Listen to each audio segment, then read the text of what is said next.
world of about minus 46 degrees Fahrenheit, covered in ice for millions of years. But it wasn't always this way. Scientists just found something buried deep beneath the seafloor that shouldn't exist. Tiny golden droplets of amber. This means that Antarctica was once teeming with life and thick with trees. But something happened to it. Something that could reshape the way we see our own future. Antarctica has been a land of howling winds for millions of years. No tree can grow here today. But scientists who studied those lands decided to drill deep beneath the Antarctic surface. They went thousands of feet below the ice, pulling up ancient layers of sediment.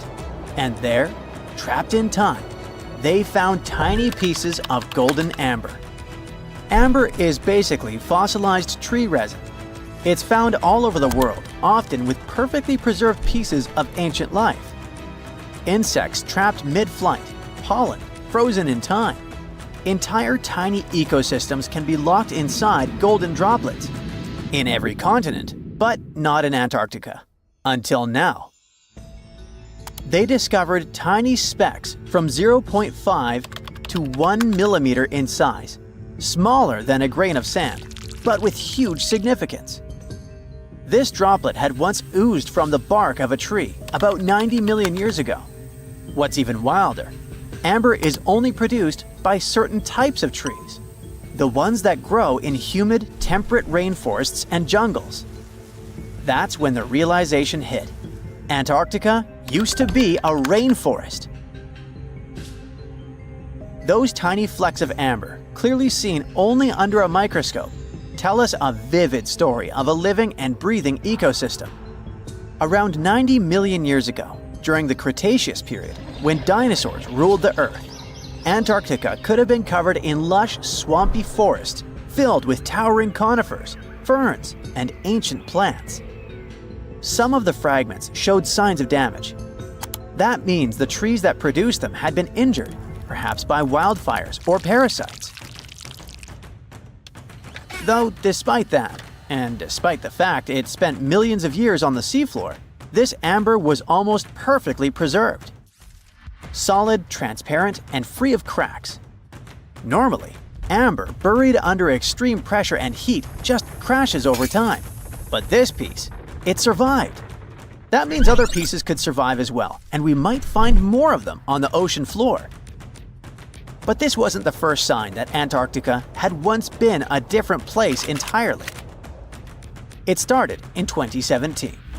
A team of scientists drilled deep into the seabed near Pine Island Glacier on Antarctica's west coast.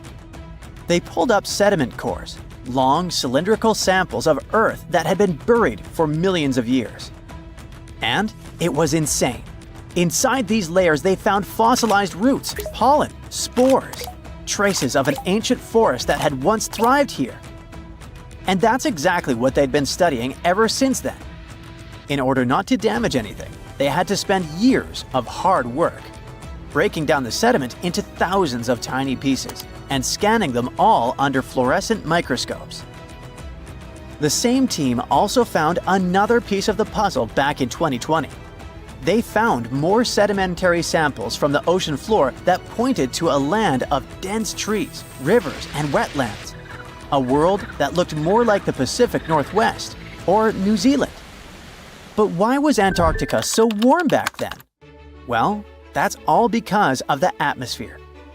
90 million years ago, Earth's carbon dioxide levels were terrifyingly high. It was literally one of the warmest periods in history, with temperatures soaring even at the poles. Think about it. Antarctica had no ice caps. Instead, it could have had buzzing insects and maybe even dinosaurs wandering through its forests. But in order to learn what happened to them, the team has to find more evidence. Antarctica really is a place full of mysteries. It's hard to study because it's covered in snow and ice so much that we don't even know its true shape and size. Some parts of the ice sheet are over 3 miles thick, half the depth of the Mariana Trench, the deepest trench on Earth. Luckily, snow has a great quality. It can freeze things in time perfectly, layer by layer, year after year, It buries nature's past like a time capsule. Luckily, snow has a great quality. It can freeze things in time perfectly. Layer by layer, year after year, it buries nature's past like a time capsule. At first, fresh snow is soft and shifts easily in the wind, full of air. But as more snow piles on top, it compresses, squeezing out the air pockets and hardening into dense ice. This freezing pressure locks everything inside. It traps ancient plants, animals, and even entire landscapes. And they literally get frozen in time, because the extreme cold slows down decay. It stops bacteria growth, preventing rot, and keeping things almost perfectly intact for thousands, sometimes even millions of years. That's exactly what's going on in Antarctica. Scientists have to literally scan it all the way down this snow in order to find what this place looked like millions of years ago. What they found is an entire lost world buried under miles of ice. It was beneath the thickest ice of East Antarctica, near the Aurora and Schmidt subglacial basins. The weight of the ice has been so immense for so long that it actually protected the land from erosion. Scientists call it the ghost of Antarctica's landscape, and it's nothing like the smooth, flat wasteland seen from above. They found rivers that once flowed freely, now frozen in place, valleys carved by water, even 3 massive, sharply peaked hills. But what are they? To understand that, we need to go even further back in time, to the era when Antarctica was still part of a lost supercontinent. Hundreds of millions of years ago, the land we now call Antarctica was part of Gondwana, an enormous supercontinent that included South America, Africa, India, Australia, and Antarctica all fused together. But as Earth's tectonic plates slowly drifted apart, Gondwana broke into pieces. Antarctica was ripped apart, its land stretched and fractured. The massive ice sheets that formed later covered these broken land masses, preserving them like frozen fossils. As the ice shifted and melted over time, valleys formed, and ancient rivers likely carried water toward a coast that was hundreds of miles away from where it is now. But that's not the only thing Antarctica has hidden. If you stripped away the ice, you wouldn't see a smooth, empty continent. You'd see a super dramatic landscape, towering mountains, deep valleys, even fiery volcanoes. In West Antarctica, at least 138 volcanoes are buried under the ice. One of them, Mount Erebus, is still active. And inside, it has warm volcanic caves where you could walk in a t-shirt. Oh, and if it wasn't weird enough, Erebus is also spewing out gold. Yep, the actual tiny specks of gold from deep within the Earth. Scientists believe this happens because magma, the superheated semi-molten rock beneath the Earth's surface, carries liquid gold with it as it rises. Every single day, Erebus releases about 0.2 pounds of it. That's worth around $6,000 per day.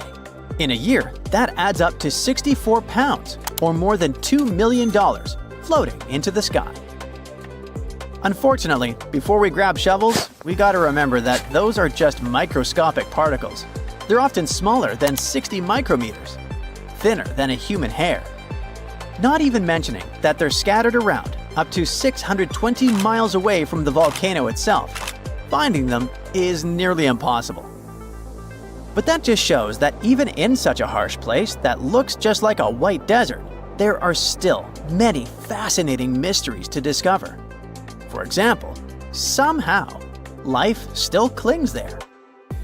In 2017, scientists drilled deep beneath the ice of the Ross Ice Shelf looking for water. But they found something fantastic instead. A river hidden beneath 1,640 feet of ice, running through the dark. And inside it, hundreds of tiny shrimp-like creatures. They swarmed around the camera, blocking the lens, welcoming the scientists. In deep caves beneath the ice, DNA evidence has also shown traces of moss, algae, and possibly even unknown tiny animals. So, turns out, even in one of the harshest places on Earth, life finds a way. And who knows what else we'll discover in the South Pole? In the ice caves of Mount Rainier in the United States, vibrant blues and whites form breathtaking ice sculptures that sparkle like precious gems. But don't get too close. These delicate formations are constantly at risk of collapse. As temperatures rise, ice chunks and flakes, some the size of a small car, break loose and fall from the cave ceiling. Explorers also face the risk of hypothermia, with freezing air inside and even colder meltwater flowing from the snowfield. The volume of meltwater increases as the day heats up, making the caves even riskier in the afternoon. If you dive into this strange pond in Norway, known as Plura, and swim around for around 1/3 of a mile, you will emerge into a long, colorful cave where limestone and marble formations form narrow and edgy passageways. If you are an okay diver, who does it just for fun, you can end your exploration there. But this cave system is the deepest in Northern Europe, so highly trained and experienced divers can continue exploring the course, which quickly plunges much deeper through pitch-black, ice-cold water, becoming narrow and difficult. In winter, temperatures drop to around 36 degrees Fahrenheit. Sadly, tragic incidents have marked this cave's history, as lost divers have faced perilous retrieval efforts. Jacob's Well in Texas looks like a calm 12-foot swimming hole, inviting and refreshing. Yet, what lies beneath is a treacherous sinkhole leading to a hidden underwater cave system. The dark, secretive depths beneath the placid water descend vertically for about 30 feet, then continue downward at an angle through a series of silted chambers separated by narrow restrictions, finally reaching an average depth of 120 feet, which is about the height of a Ferris wheel. Despite its pretty appearance, the well claimed 9 lives between the 1960s and the 1980s, but some people speculate that the actual number could be higher. This is why these dark, secretive depths are still known as some of the most dangerous diving locations in the United States. As we dive deeper into the Earth, we find ourselves in Verkhovnica Cave in Georgia, known for being the deepest cave in the world. It is over 7,000 feet deep, plunging into the unknown, where there is a real risk of deadly floods from underground sources. At the deepest level you can reach, there's a stunning turquoise lake surrounded by jet-black limestone. It is described as a beautiful yet eerie spot that can quickly turn into a scenario where you need to fight for survival. When storms and thunder hit, the roar inside the cave is almost deafening, and the water floods rise really fast. When this happens, explorers cannot afford to wait. They must find a way out immediately. The thing is, caves and storms together are a seriously dangerous mix. Take, for example, the event that occurred in 2018 that had the whole world glued to the news. 12 boys from a junior soccer team went exploring in Thailand's Chiang Rai province with their coach. They raced their bicycles up into the forested hills to reach the Tam Long Cave.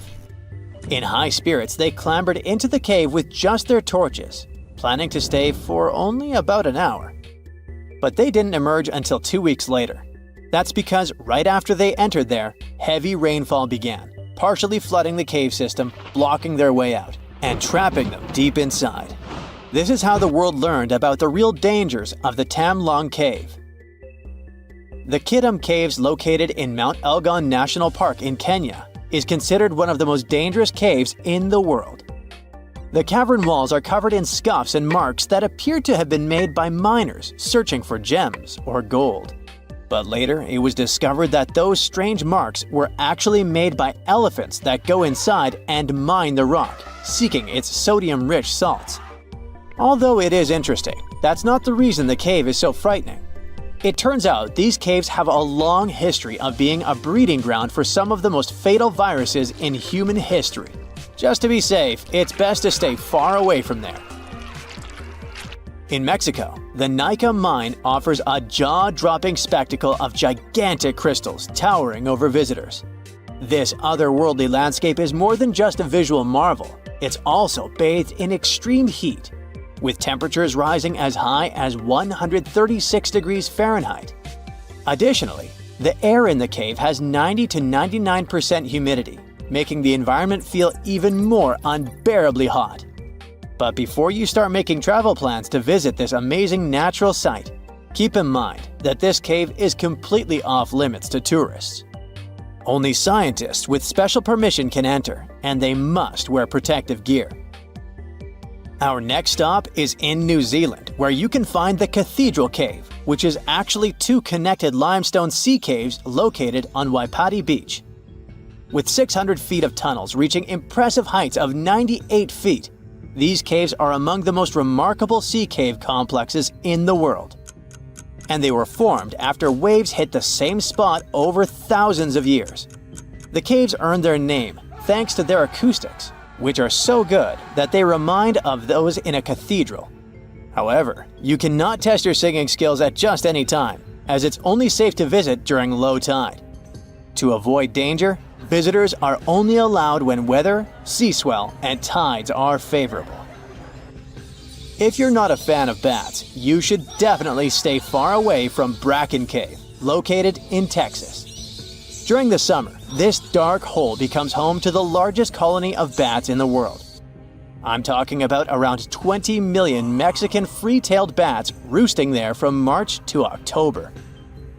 Those people who are brave enough to approach say it's like watching a ballet as millions of bats emerge from the cave in synchronized waves, never once bumping into one another. If you listen closely, you can hear their wings flapping, which people describe as sounding like steady, gently falling rain. Now we arrive at Cueva de los Teos, which is known for an enigma that has intrigued explorers for decades. Located in the Andean jungle of southeastern Ecuador, this cave can only be accessed through a narrow 230-foot vertical drop known as the chimney. Inside, explorers find a labyrinth world of chambers the size of large buildings, connected by narrow galleries and impressive halls, some of which are pierced by jagged stalactites and stalagmites. If that isn't enough to make your heart race, wait. Cueva de los Teos is rumored to contain ancient artifacts and secrets from civilizations long past. Some say it holds a metal library with golden plates engraved with a previously unknown history of humankind. Others believe that the tunnels are too perfect to be natural, suggesting they must have been created by ancient people, possibly with the help of extraterrestrial technology. These rumors have spurred many expeditions to the cave, including one led by Neil Armstrong. Yes, that Neil Armstrong, who sought to uncover its mysteries. To this day, however, the cave has kept its secrets well hidden. Just like Cueva de los Teos, the final cave on our list isn't particularly dangerous, but it'll certainly send chills down your spine. I mean, look at this stone wall, completely covered by hand shapes. What seems like something out of a horror movie is actually the Cueva de los Manos in Argentina. The name means Cave of the Hands in English, and getting to these prehistoric hand paintings, made about 13,000 years ago, is no small feat. The most adventurous travelers take a 1.5-hour hike through rugged terrain to reach it. But the moment explorers step inside, they are greeted by this incredible artwork from ancient times. It is believed that there are around 800 hands inside this cave, with palms of various sizes, some small, others long and thin, indicating that in addition to men, the prints belong to women and children. Their authenticity is unquestionable, which makes it all much more interesting. Imagine you were chosen to answer one of history's most important questions. What was the first civilization on Earth? The job description is simple, yet the task is extremely challenging. You need to unearth the proof of the world's first official civilization. Was it the Sumerians in Old Mesopotamia? Or was it the ancient Egyptians spread out along the Nile River? Not to make you nervous or anything, but history is quite literally in your hands. Good luck! Since you can't turn back the clock and visit Old Mesopotamia to get the answers to your questions, You'll need to research museum databases in order to get some clues. First things first, we need a definition of what is considered a civilization. It's not just thousands of people grouped together and living harmoniously. There are some key elements that together make a group of people a civilization. Like, for example, the domain of urbanism, aka city building, irrigation systems, and writing. You decide to begin your search by diving deep into the history of the Sumerians, which today hold the position of the world's first civilization. Now, imagine being the first of your kind. This means having no external examples. Rather, it means starting from scratch. First thing you'll need? A piece of land. And since there were no active water companies in the world at that time, you'll need a piece of land with easy access to water. So, the Sumerians settled between two major rivers, known as the Euphrates and the Tigris in southern Mesopotamia around 5000 BCE. Fun fact, Mesopotamia translates to the land between two rivers. On a modern-day map, it's more or less where Iraq is situated today. Together with land, a civilization needs ways to get food. The Sumer civilization had to face a dry and hot climate, but they managed to make agriculture thrive in the region. By diverting river waters and creating reservoirs and dams, the Sumerians allowed for a series of settlements to emerge across Mesopotamian plains. The famous city of Babylon was one of them. You know, the city that supposedly had those hanging gardens? I say supposedly because no definitive proof of the real existence of this monument has ever been found. However, it was considered one of the 7 wonders of the ancient world, and cited as a remarkable feat of engineering in an ancient book published around 290 BCE. Although no record was found of the Gardens of Babylon, the Sumerians were recognized as extremely skilled builders. Their cities were filled with mud brick constructions, and the most impressive ones were known as ziggurats, stepped pyramids that were built for spiritual purposes. The Sumerians built a trade network to supplement scarce resources and started to exchange goods with civilizations rising nearby, like Anatolia and Egypt. The beginning of trade was what drove the Sumerians to develop what is believed to be the world's first writing system. It began as a simple system, likely dating back to 3400 BCE. In this system, each syllable was represented with a drawing.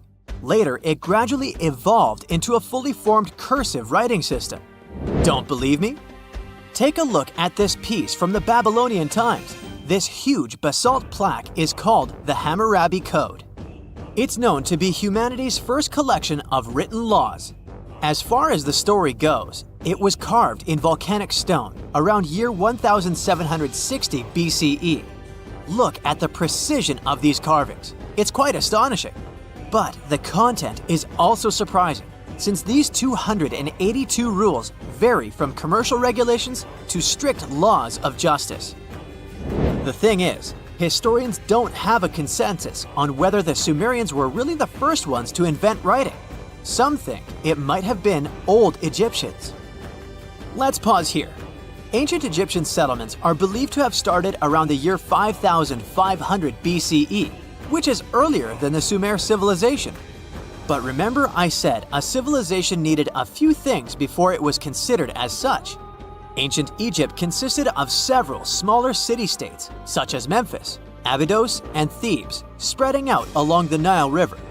It wasn't until 3000 BCE that Egypt was unified under one kingdom and lasted as an empire until nearly 1000 BCE. Although there is no consensus on this, some Egypt experts believed that it could have been Sumerian immigrants that founded early Egyptian settlements. The proof could be the presence of cylinder seals made of hard stone, something that was widely used in Sumer. These seals were used to guarantee authenticity in legal transactions, but it's hard to say whether this method was introduced by Sumerian immigrants or simply by trade. Since the time period is not one of the criteria we can use to determine who came first, we'll have to turn to something else. But what? Like the Sumerians, the Egyptians were also highly skilled builders. Duh, they built the famous Giza pyramids and many others all over their territory. In order to enhance their building techniques, they delved into developing a more profound understanding of mathematics. They developed a new form of measurement called the cubit, which was the equivalent of an arm's length. The Great Pyramid, for instance, is 440 cubits per 440 cubits. They were also innovative astronomers, combining their mathematical skills with attentive astronomical observation. They were the first civilization to use a 24-hour division of the day. And they even created a solar calendar, which was the first dating system in history to feature 365 days in 1 year. Okay, it's undeniable how impressive they were. But some experts say that the dispute has to be settled through the comparison of their writing systems. Hieroglyphic writing, the first Egyptian style of writing, is said to date back to 3000 BCE. It was a composition of over 700 symbols, which were carved in stone. For a long time, researchers believed that the Sumerian writing had come before Egyptian, but in a recent discovery made by Yale researchers claims otherwise. Archaeologists have discovered a panel of 4 signs that are believed to have been written around 3250 BCE. Oh, and they've also found another rock drawing depicting a pregnant elephant that can date back to 4000 BCE. Now, there's also a third possibility that fewer people seem to mention: the Indus Valley civilization, also known as ancient India, located around the area of modern-day Pakistan and India. The Indus Valley civilization is also a contender for the oldest civilization due to the uncertain historical origins of the Hindu collection of texts known as the Upanishads. The Indus Valley civilization flourished around 3000 BCE, but records show that people in the Indus Valley were trading with Mesopotamians as early as 3500 BCE. Now, wait a minute. How is it possible?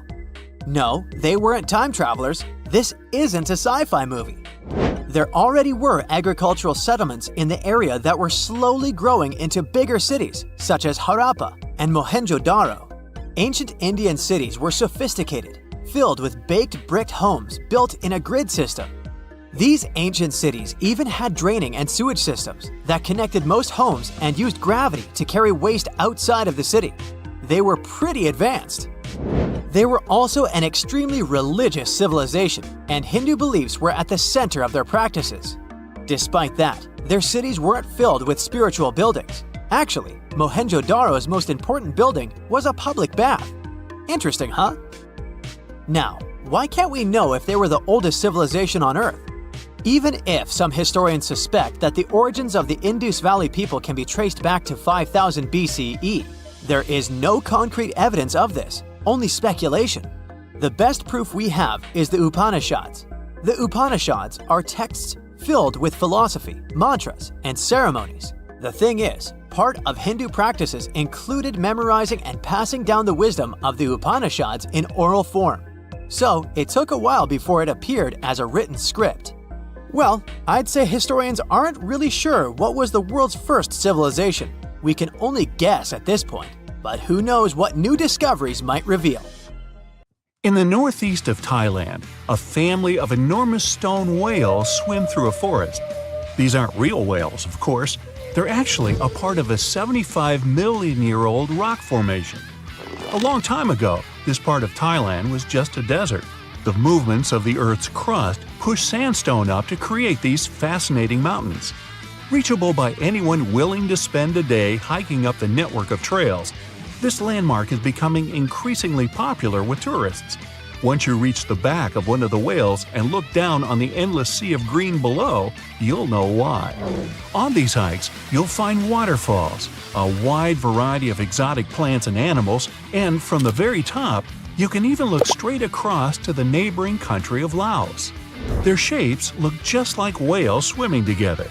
No wonder this place is called Three Whale Rocks. What a way to see Thailand on the back of a giant stone whale. While digging in a Canadian mine in March 2011, a worker made a shocking discovery. They found a nearly perfectly preserved nodosauur specimen. This extinct dinosaur weighed in at around 3,000 pounds and grew to 18 feet. Despite being over 110 million years old, The nodosaur was so well preserved that you can clearly see the heavy body armor and scaly skin that covered it. It took almost an entire year of painstaking work to uncover the incredible find. The fossil was finally unveiled in a Canadian museum in 2017. Unexpectedly, analysis of the skin showed shading that the nodosaur may have been capable of camouflage, like modern-day geckos and moths. This is in addition to the spines and scales that already make it a walking tank. Still being studied today, this nodosaur could go down as one of the most important fossils discovered in a long time. Its detail could help us to uncover even more of the mysteries of the past. The Voynich manuscript is the world's most mysterious document. Since its discovery in 1912, the manuscript has been a complete mystery to everyone that comes across it. It is heavily illustrated with strange pictures of alien plants, unknown objects, and the zodiac symbols. But the most interesting aspect of it is the writing. The language used in the text is completely indecipherable. No one knows what it says, who wrote it, or where it was written. We don't even know if it was a real, functional language or if it was just created for this one text. The drawings of different plants are equally intriguing. Most of the plants in the manuscript are identifiable as plants, but they don't match up with any known species.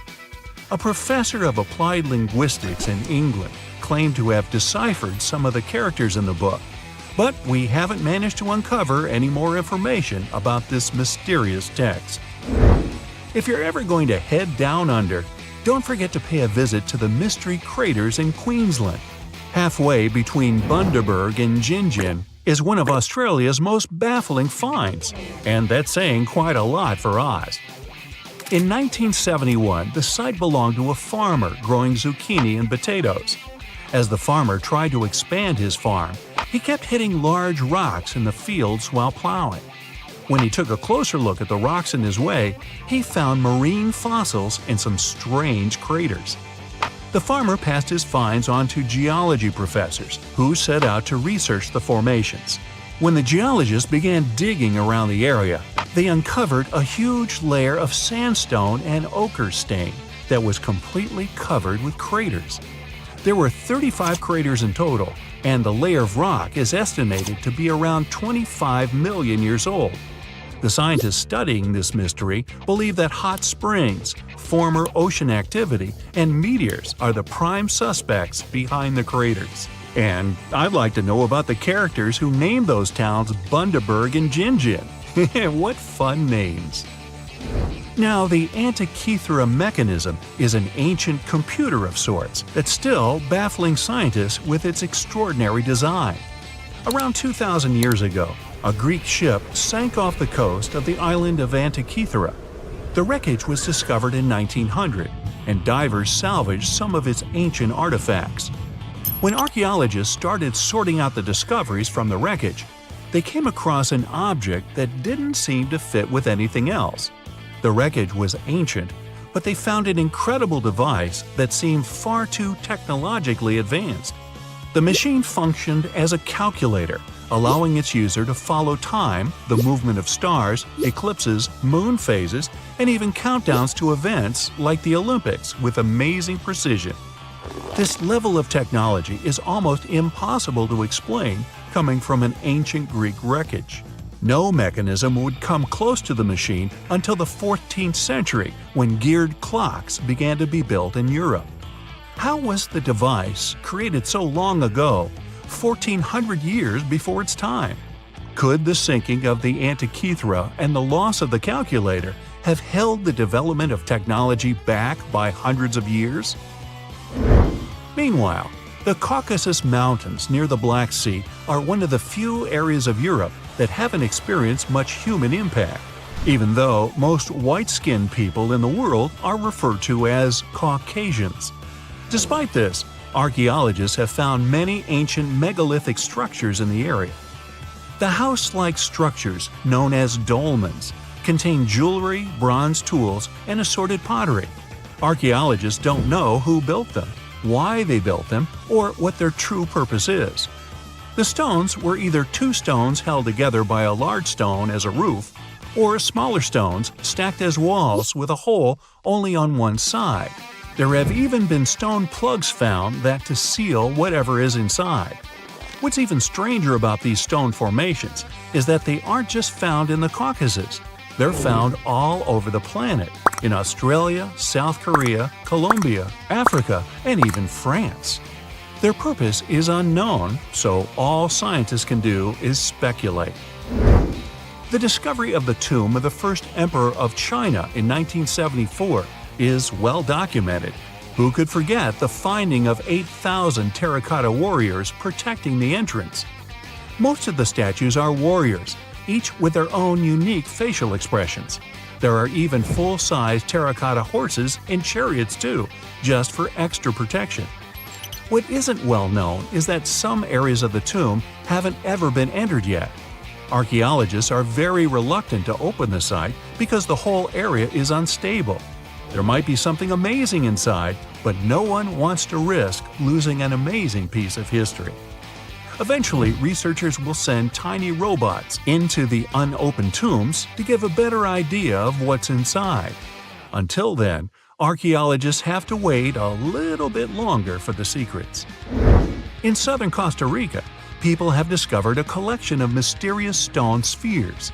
There are over 300 scattered around the landscape, and some are almost 7 feet across. No one knows their purpose or how they were produced.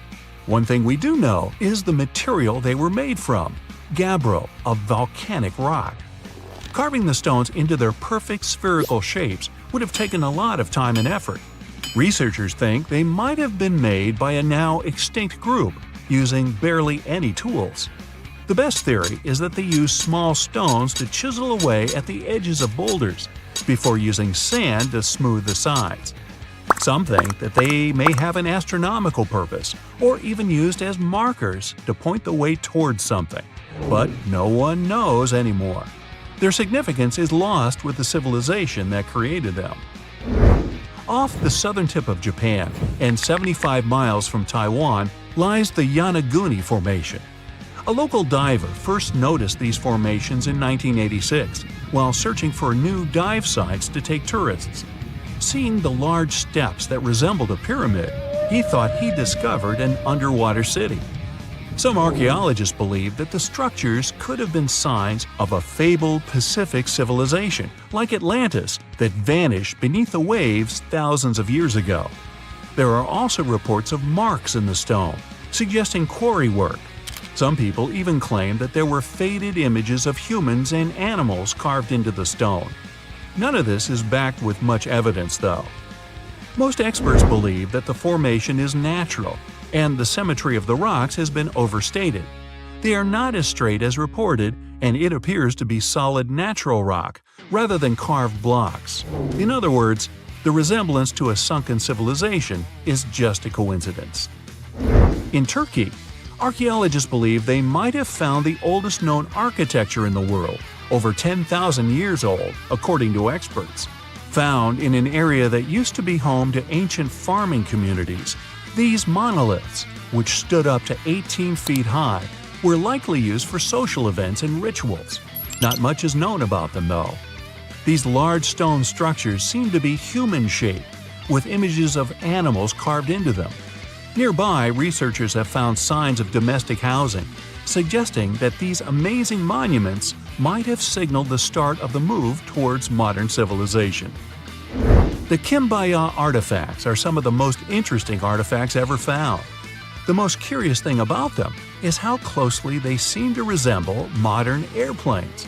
They're so aerodynamic that modern scientists believe they might even be able to be used as blueprints for a functioning aircraft.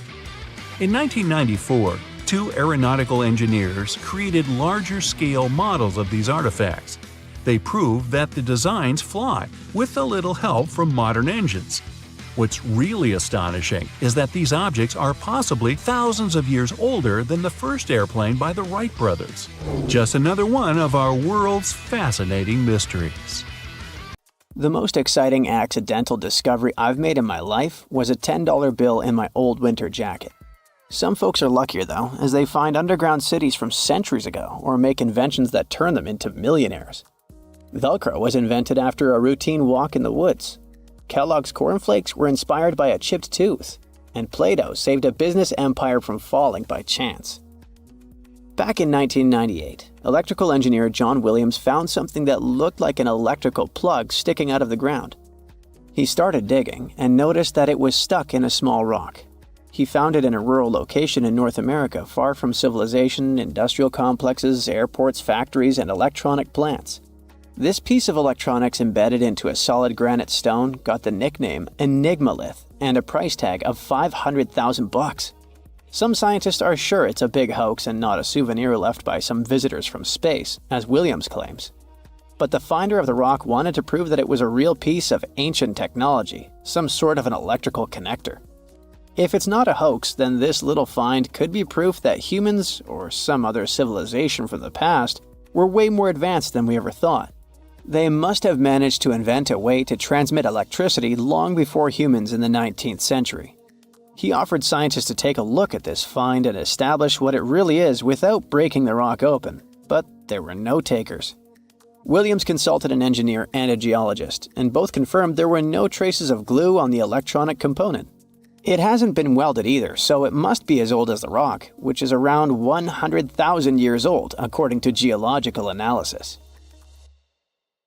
Dr. John Kellogg had a philosophy of biological living with regular exercise, massage, plenty of water, zero bad habits, caffeine, and no meat. At the end of the 19th century, he looked over a health institute in Michigan. He once whipped up a mix of flour, oats, and cornmeal. He thought that by baking whole grains at high temps, they'd be easier on the stomach and healthier overall. He baked the mix twice and first made cookies, but a patient chipped a tooth on that version. Then he decided to break it into small pieces. It's hard to pinpoint exactly how Kellogg cornflakes came to be, with so many versions of the story floating around. Kellogg's wife, Ella, and his brother Will both claimed they played a role in creating the flakes, along with several other family members and sanitarium staff. The company lore says that it all went down one night in 1898, when some wheat-based cereal dough was left out too long, fermenting in the process. When rolled out thin, the slightly moldy dough turned into these perfect large thin flakes that got all crispy and yummy in the oven. Over the next few years, Will Kellogg kept tweaking the recipe and realized that corn, not wheat, made even crunchier, tastier flakes. His brand, Kellogg's Corn Flakes, has grown into a multi-billion-dollar company. Swiss engineer George de Mestral once went for a walk with his dog and came back with a concept that would later go to space.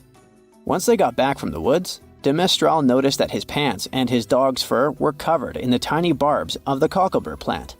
He examined the burrs under the microscope and noticed that they were shaped like tiny hooks that stuck to loops on clothes and fur. He decided to recreate that natural tech to design an extra strong fastener, one with many practical uses. He was testing different materials for his invention for so many years and finally settled on nylon. He also needed to design a special type of loom that could weave the fibers in the right size, shape, and density. It took de Mestral a total of 14 years until he introduced the world to Velcro, which means velvet and hook in French. De Mestral was hoping his invention would replace the zipper on clothes, but the fashion world found Velcro cheap-looking and unattractive. But NASA didn't think so, and used Velcro for astronaut spacesuits and helmets in the 1960s. Now, Velcro is used everywhere, from footwear to toys to airline seat cushions. Before the middle of the 20th century, most homes were heated with coal. It left soot throughout the house, which was especially visible on wallpapers. Kutal Products was the largest company that sold wallpaper cleaner, but in the 50s, more and more people switched to gas, oil, and electricity, and the sooty buildup problem was mostly solved. The owner of Kutal Products was trying to save his business. Meanwhile, his sister-in-law read that wallpaper cleaner could be used to make holiday decorations. She worked as a nursery school teacher, and modeling clay was pretty hard for her students to handle, so she decided to test this material for molding into different shapes, and it works out just fine. She told her relatives about the discovery and suggested a name for it: Play-Doh. The Kudal company was about to go bankrupt, so it was a great alternative for a new business. Soon enough, Macy's and Marshall Field got interested in the new toy and started selling it. Play-Doh was originally only in one color, white, but soon expanded to red, blue, and yellow. They also made several changes to the original recipe, but the mixture is still mostly the same as when it was used to clean wallpapers. An urban legend says that if you take all the Play-Doh compound ever made and put it through their Fun Factory playset, you'll get a snake that will wrap around the planet 300 times. A man in Turkey was renovating his home when he knocked down a wall in his basement with a sledgehammer. He found a tunnel behind the wall that led to an ancient underground city. The tunnel led to more tunnels and then halls and chambers. It turned out to be a whole underground complex with 18 stories and without a single inhabitant, abandoned a long time ago. It was the city of Derinkuyu, built thousands of years ago, a home for up to 20,000 people. Whoever built it had great skill, and it's rather easy to build tunnels out of the soft rock, but cave-ins are a big risk. None of the floors at Derinkuyu have ever collapsed. The city had a complex ventilation system with over 15,000 shafts. The upper levels had the best ventilation and were used for living and sleeping quarters. The lower levels were mainly used for storage, but they also had a dungeon. In between, there were room for domestic animals, a school, a convent, and small churches.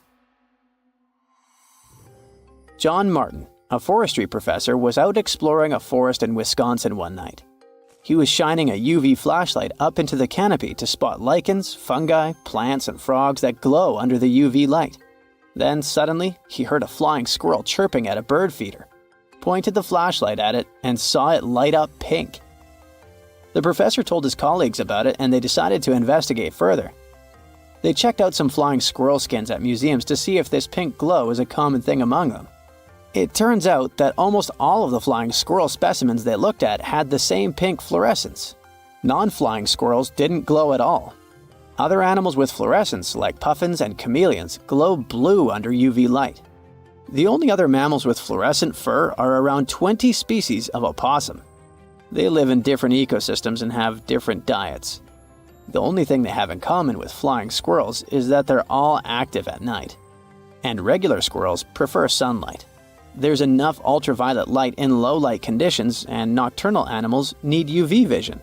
So the pink glow might have to do with nighttime perception and navigation, especially in cold and snowy conditions. Or it could be a way for male flying squirrels to attract prospective mates. It could be a sort of mimicry. If you walk through this small stone doorway in Hierapolis, Turkey, you might never come back alive.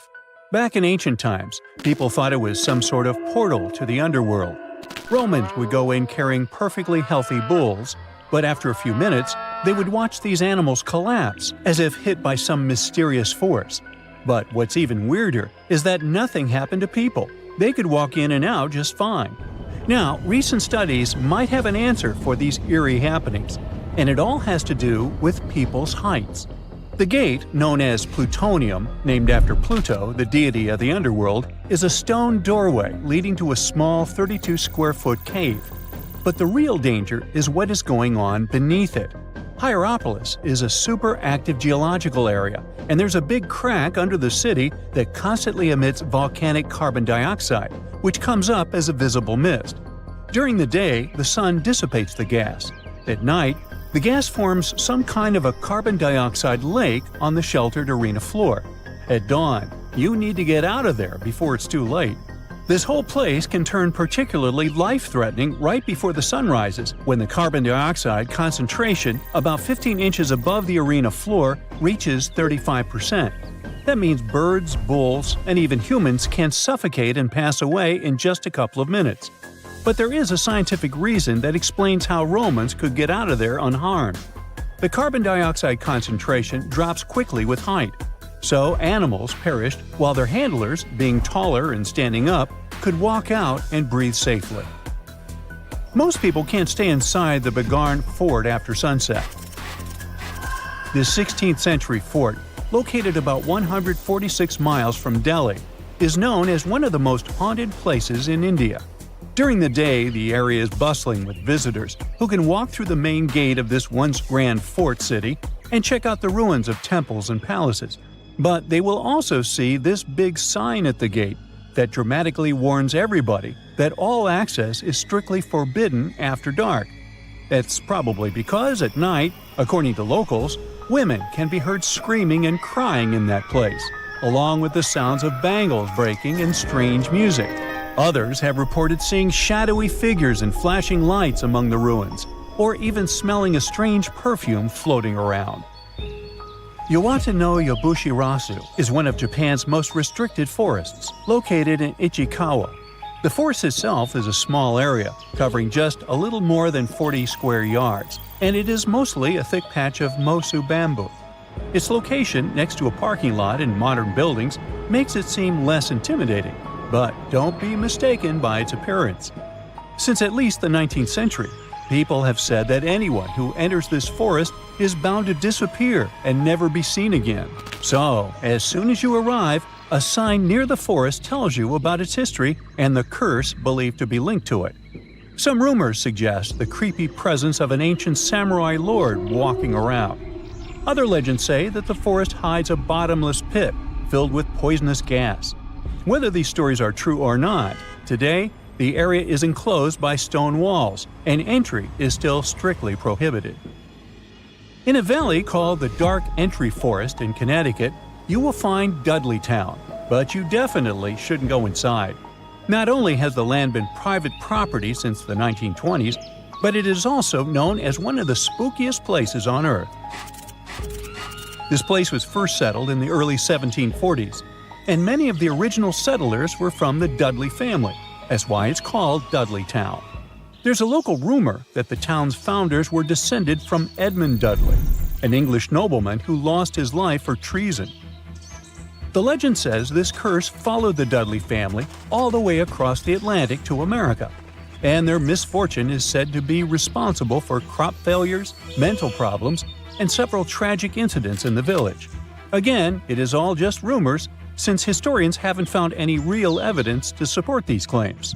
Still, the pitch-black surroundings and the eerie Blair Witch Project vibe going on in that place fueled ghost stories in the 1980s. This led to many cases of vandalism in the following decade, and because of that, the landowners closed the area to the public. This old abandoned building used to be the fancy palace of King Farouk's family, who was the penultimate king of Egypt back in 1936. After his family members passed away, the palace was turned into a morgue. Locals say that today, the whole place is super creepy and off-limits. Some people have reported seeing light bulbs flicker and shadows move around, making strange noises. Once, a group of kids allegedly went inside and totally freaked out when they found all the doors had suddenly disappeared, leaving them in complete darkness. They had no choice but to start screaming for help. This Hawaiian island has been off-limits to people for over a century. It's called Ni'iau and is the smallest inhabited island in Hawaii, covering around 69.5 square miles. It has around 84 residents. The island doesn't have cell phone service, paved roads, or power lines, just solar panels for electricity. A single family has privately owned the island since 1864, when a Scottish farmer bought it for $10,000, which would be around $250,000 today. The island has stayed in the family, passing down to its descendants, the Robinsons. They have kept it private ever since, so access is highly restricted and basically by invitation only. The Erdstall tunnels are a network of about 2,000 mysterious underground passageways mainly found in Central Europe, especially in Austria and Bavaria. These tunnels are usually narrow and cramped, often just wide enough for one person to squeeze through at a time, and they are believed to date back to the Middle Ages, as far back as the 12th century. What's really puzzling about these tunnels is their purpose.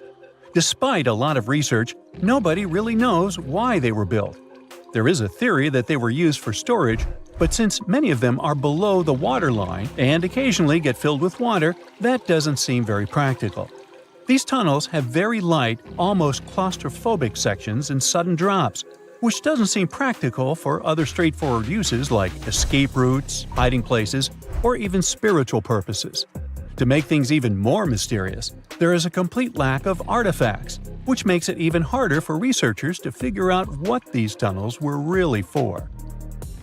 Since 2019, adventurous people can get arrested if they try to climb this rock. Uluru, also known as Ayers Rock, has been off-limits because it is now considered a sacred site for local communities. But the fact that it is also extremely dangerous probably played a big role in the decision to close it off to visitors. This rock is 1,142 feet high, which is about the height of an 80-story building. The climb to the summit can be very slippery, and high temperatures, which can hit 116 degrees Fahrenheit in the summer, have led to people passing away from dehydration and heat-related issues. Something even creepier happens at the top of the rock right after storms. When it rains, small tadpole-like crustaceans called shield shrimp hatch in temporary waterholes and rock pools on top of Uluru. These extraterrestrial-looking creatures are about 3 inches long, and they spread their super-resilient eggs everywhere. When enough summer rain comes, they hatch and go wild, feeding on microorganisms and bacteria in the water. How these strange creatures end up in the fleeting pools on top of Uluru is still unclear, but the most likely explanation is that their eggs might travel there with the wind. If someone finally invents time travel and you hop on a trip to the past, you won't recognize many of the things you know and love today. The Statue of Liberty and the Egyptian pyramids, some basic gadgets like the remote control and your laptop, and even the corn you have for lunch have all changed beyond recognition. When the pyramids were originally built in ancient Egypt and Giza and other places, they didn't look sandy brown at all. All of them were covered with white limestone. If you had seen them under the hot African sun, you'd have to look away. That's how smooth and shiny they were. Builders used around 6 million tons of this material for the Great Pyramid of Giza alone. It's the largest one you can still see on your trip to Egypt. The local rules were quite a thrifty crowd, and they reused some of the casing stones for other construction projects. A massive earthquake in the 14th century has also loosened some of the stones, so you won't see a lot of limestone, but some of it is still there, on top of the Pyramid of Khafre in Giza. It looks like it has a second peak on top of the first. In ancient times, all pyramids used to have capstones called pyramidions, covered in a mix of gold and silver. Most of them have been lost over the centuries, but you can still see a few of them at museums. They show images of Egyptian deities. The pyramids were probably modeled after a sacred pointed stone, the benben. It represented the rays of the sun. Now, lifting heavy rocks wasn't so simple without the tech we have today. I guess you'll agree with me if you helped your friends move at least once, and they made you carry the couch. But those smart Egyptians of the past thought of that and chose the pyramid shape. It lets the weight distribute evenly throughout the whole thing. The Statue of Liberty has also had a major makeover since it was first unveiled in 1886. Believe it or not, it used to be a shiny brown color, just like a penny. 20 years later, it changed its color to green. It wasn't a fashion statement, but a chemical reaction. The statue is covered with hundreds of thin copper sheets. When copper reacts with air, it naturally forms a protective layer called verdigris. This layer protects what's under it from corrosion, and that's why statues and other things made of copper, brass, and bronze can last so long. When Lady Liberty first turned green, people in authority decided it would be a good idea to paint it all over. It was way before social media, so you couldn't just drop an angry comment under the post describing the idea. But they wrote about it in the local newspapers, and the public didn't love the idea. Then the Times interviewed a copper and bronze manufacturer, and he confirmed they shouldn't repaint it, because removing the protective layer would mean destroying the statue. Over the years, people have suggested painting Lady Liberty several times, but no one has ever done it. I don't know about you, but I can't imagine that lady in any other color, so I guess it's for the better. You love bananas as much as I do? Next time you enjoy a juicy soft one, remember you gotta thank selective breeding for that texture. The original wild bananas had many large, hard seeds and not so much delicious pulp. And hey, who doesn't like a sugary watermelon? It has a history of over 5,000 years, and it used to have bitter, yellowish white flesh and was really tricky to open. Selective breeding saved the day again, and watermelons got way sweeter. Japanese scientists went further and invented the seedless version. Corn's grandmother is a Mexican grass called teosinte. The kernels in this grass were small and hard to get. Farmers from many thousands of years ago saved the seeds only of those plants that were larger or tastier, or with kernels that were easier to grind. Thanks, my friends, for giving us the corn that's edible and even delicious. And just imagine, wild avocados were so small that they could easily fit in the palm of your hand. The pit in them was so large you wouldn't find much edible material inside. They also had a much harder shell than the ones we're used to. You probably wouldn't get a lot of work done without your beloved computer today, but I can't tell you exactly whom to thank for this invention. The ABC from 1942 is one of the contendants for the title of the first computer. It's short for the Atanasoff Berry computer, named after its inventors at Iowa State University. The ABC weighed over 700 pounds. Yep, yours must be way lighter than that.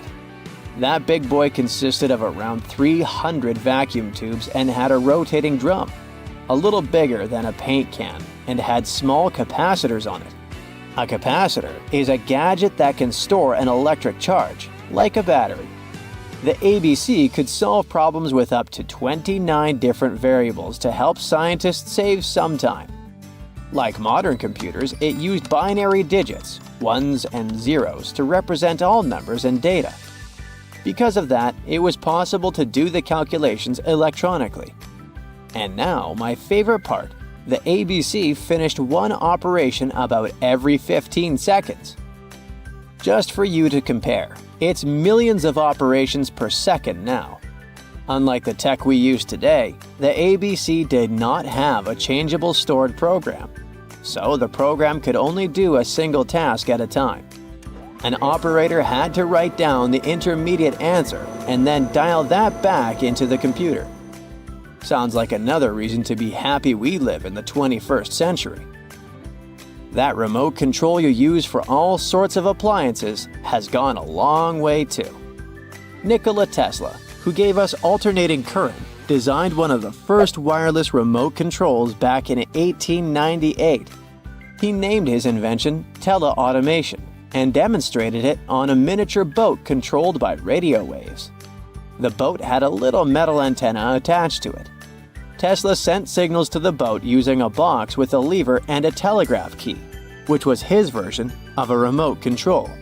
Those signals set electrical contacts on the boat into motion and moved the rudder and the propeller, and Tesla was controlling the boat. The concept of the remote control soon spread to other gadgets. The first television remote control followed in 1950. It was designed by the Zenith Radio Corporation, called LazyBone. Don't take it personally, please. This LazyBone had a massive cable that was attached to the TV set, and those who tried it didn't fall in love with the invention because they tripped over that cord. I feel your pain, my friends. If you live or work on one of the top floors, you gotta love this one. Meet the first passenger elevator. It traveled at the speed of 40 feet per minute. Not the fastest, I know, compared to today's record, which is 40 feet per second. But hey, it was built back in 1857 in New York and was more of a tourist attraction than a necessity. The elevator had a steam engine hidden in the basement of a 5-story building. 3 years later, they shut it down because the public didn't appreciate it. Otis Tufts filed the first patent for a vertical railway around the same time. His invention included an actual car with a bench inside for people to sit on. Sounds like a great spot to hang out with friends to me. What do you say? Then they started adding elevators to luxurious hotels around the world. They were entire rooms with a rich design, upholstered seats and mirrors on the walls, and sometimes even a small chandelier. There was an obligatory operator who'd close the door and the car would start its super slow ascent. It was still more about style than about speed, so I guess I'd choose the stairs. Hey there, curious history buffs! Have you heard the legend of the ancient race of giants of Nevada? Yes, I'm talking about actual giants that allegedly lived thousands of years ago. Now I know what you're thinking. Giants, really? Well, archaeological finds add fuel to this debate too. And here's where it gets interesting. Lovelock Cave was indeed used as a burial site, and some of the remains found there are much larger than average human bones. The cave is by the Humboldt Sink in western Nevada. It was once part of an enormous lake, which eventually dried up, leaving a number of smaller ones, including the Humboldt Sink. The cave became the home of the Site-Ka tribe. According to the legend, these red-haired giants were so big that they had to be buried in the cave itself. Indeed, later on, archaeologists discovered 8 to 10 foot tall skeletons. This legend started to unfold when a mining engineer named John T. Reed talked to the locals in 1886. Once Reed saw the cave, he knew he was onto something. The news spread soon, but the cave was attracting another type of attention too. The deposits of a fertilizer known as guano were discovered inside the cave. So a mining company began excavating the precious resource in 1911 and soon shipped more than 250 tons of the fertilizer to San Francisco. Unfortunately, some of the human remains and artifacts were neglected and lost in the mining process. This led to an official excavation in 1912 and 1924. After the top layer of guano had been mined, strange objects started to surface. Around the area, the earliest evidence of human habitation dates back about 4,000 years. The Lovelock culture lasted for some 3,000 years, and they left us with 10,000 stunning artifacts. The pits in the cave were like a series of time capsules hidden at different depths. Archaeologists determined the age of each pit by its depth.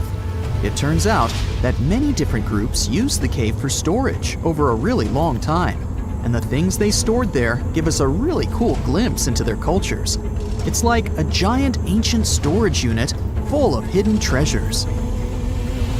What have the researchers found besides the giant bones, you might ask? Some other bodies were mummified using a method similar to the one applied by ancient Egyptians. These remains also had something in common with the bodies discovered as far south as Lake Titicaca. Both mummies had some red hair. Yet, there are scientists who believe this reddish hue is the result of the interaction with the environment in which the bodies stayed. So, while the story of the red-haired giants may be a wild and intriguing tale, not everyone is convinced. Some experts believe that the bones found in Lovelock Cave are simply the remains of prehistoric animals, like mammoths or sloths. But others insist that there's something more to the story. Other relics, such as finely crafted baskets and exquisite duck decoys made from tule fibers, were also found there. In any case, this cave is worth the attention it gets. By the way, you can still visit this cave today and see the pits of different depths with your own eyes. But let me tell you one thing. It's in a hot, dry, and isolated place. Archaeologists have made another discovery that seems to be straight out of a legend. They think they found the palace of the one and only Odysseus, who was the legendary Greek king of Ithaca and the hero of Homer's epic poem. Move over, Indiana Jones. We've got some real-life adventure happening here from around 1300 BCE. Apparently, this is the only palace mentioned in Homer's epic poems that hasn't been found. The excavations have been made on the Ionian Islands, and the view from the ruins found on the island of Ithaca are exactly as described in the Odyssey, says the professor who led the excavation team. Known to the ancient Romans as Ulysses, the Greek hero took 10 years to return home to Ithaca after the fall of Troy. For many years, Homer's other epic, called the Iliad, which tells the story of the protracted siege of Troy by the Greeks, was regarded as a myth too.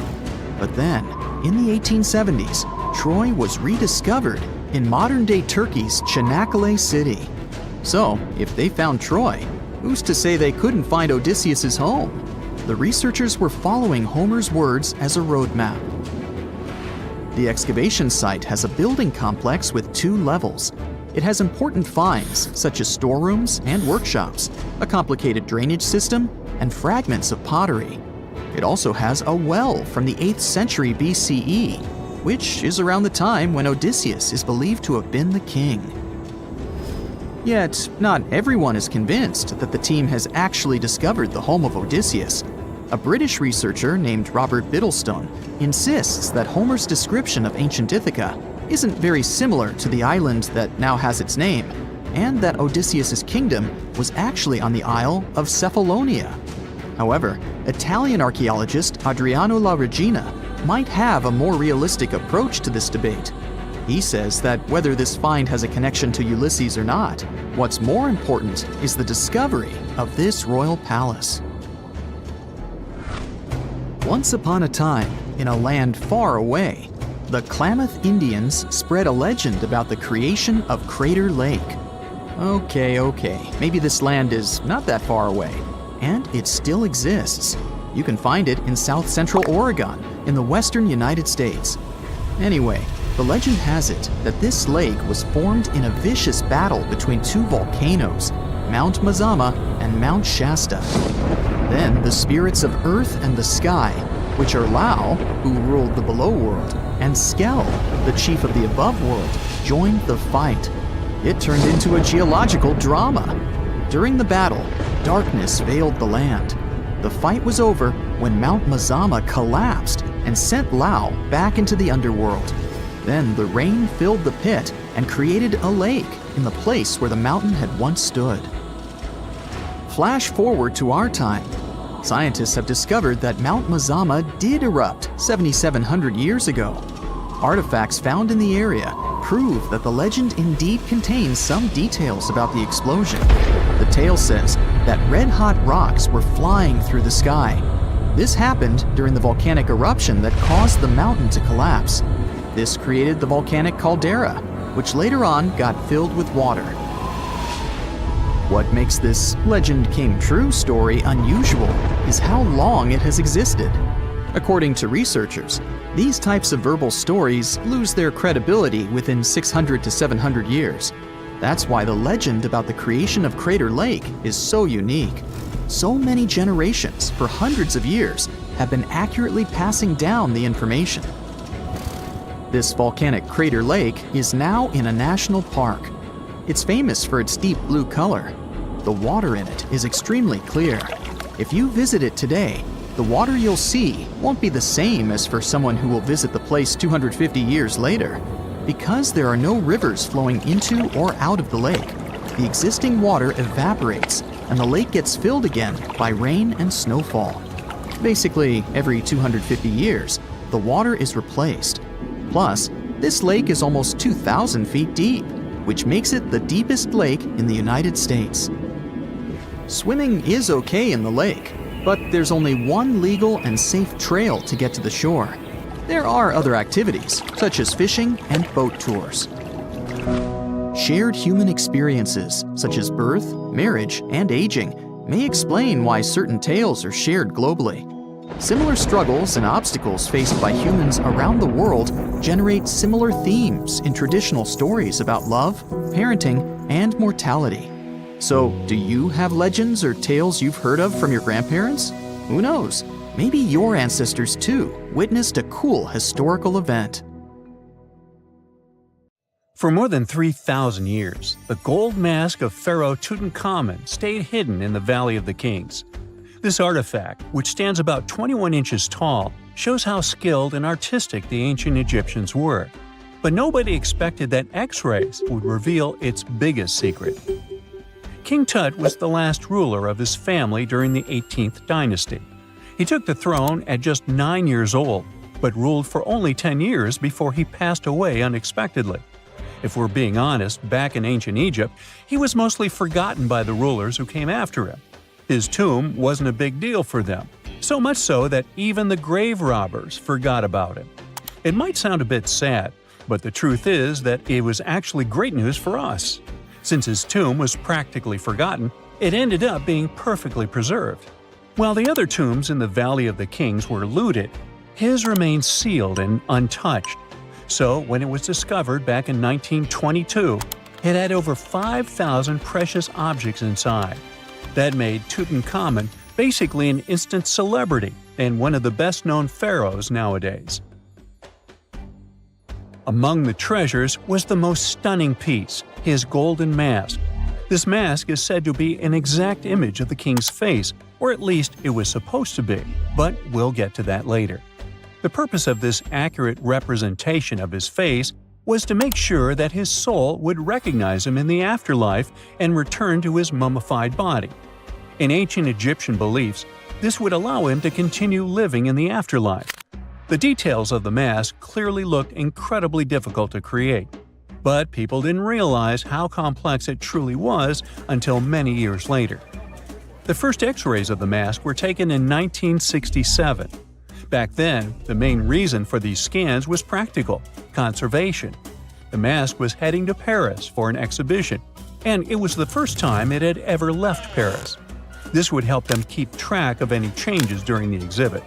Plus, the images could give clues about how the mask was made, but back then, they probably didn't fully realize just how complex its construction was. I mean, Egyptian goldsmiths didn't use modern soldering techniques. So, how did they make this mask? New X-rays taken in 2007 gave us some answers. It turned out the Egyptians didn't use pure gold, which is 24 carats. The mask was actually made of 23-karat gold, meaning it was mixed with another material. So, specialists discovered that the gold sheets contained a small amount of copper, a reddish-brown metal. This was likely done to make the material more flexible and easier to shape. They would then shape the gold sheets by heating and hammering them over and over again. But there was one more secret inside the mask that wasn't discovered until 2015. The year before, the staff at Cairo's Egyptian Museum were working on the mask display when the long beard of the mask accidentally got knocked off. Another theory is that the beard had become loose over time and just fell off. Either way, the fact that King Tut's beard came off caused a lot of stress. After all, we're talking about one of Cairo's biggest tourist attractions, so the experts had to fix the problem quickly. The restoration process started with a detailed recording of the mask's condition.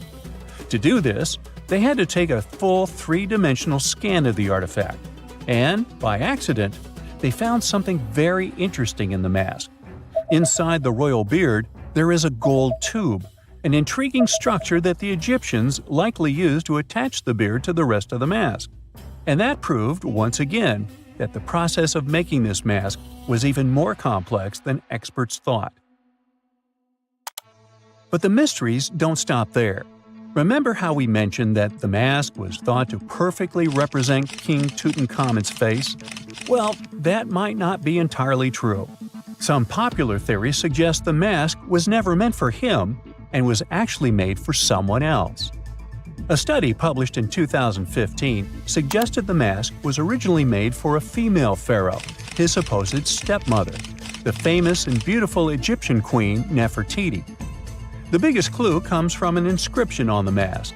At first glance, it seemed to belong to Tutankhamun, but after a close examination, researchers noted that something else was actually written underneath King Tut's name.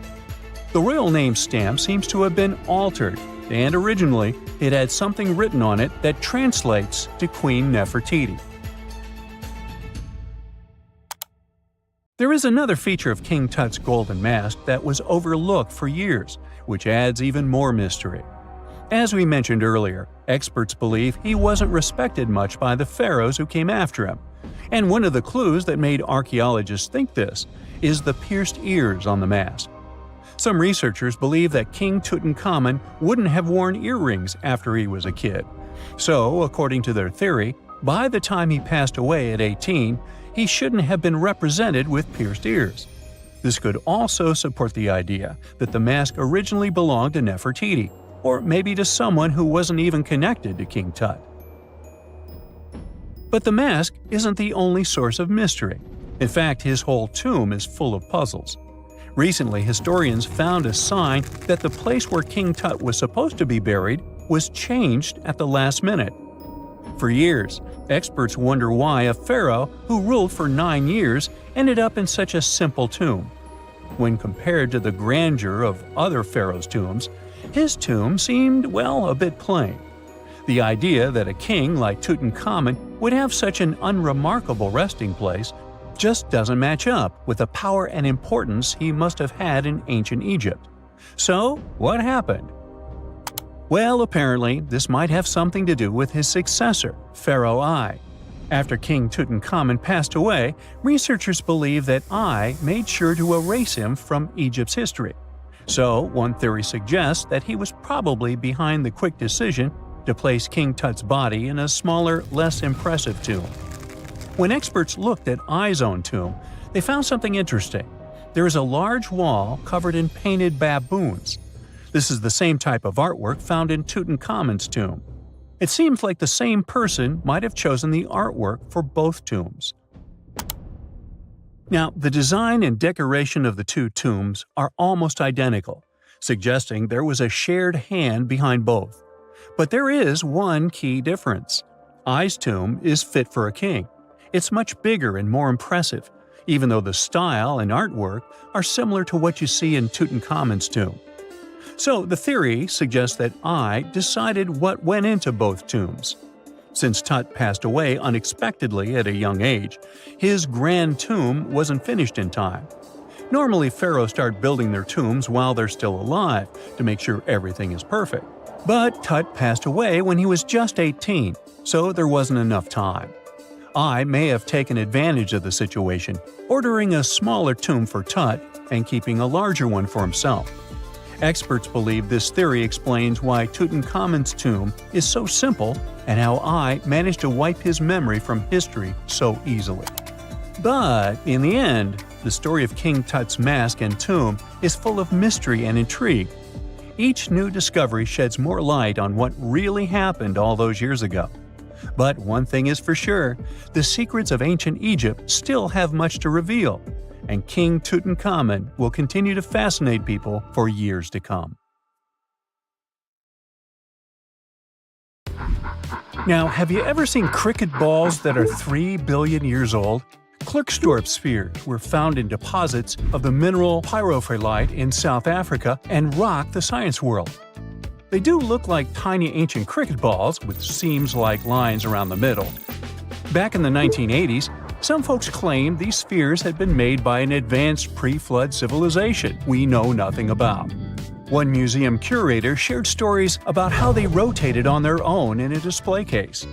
There was also a TV show that invited a psychic who declared the spheres were pieces of an ancient spaceship.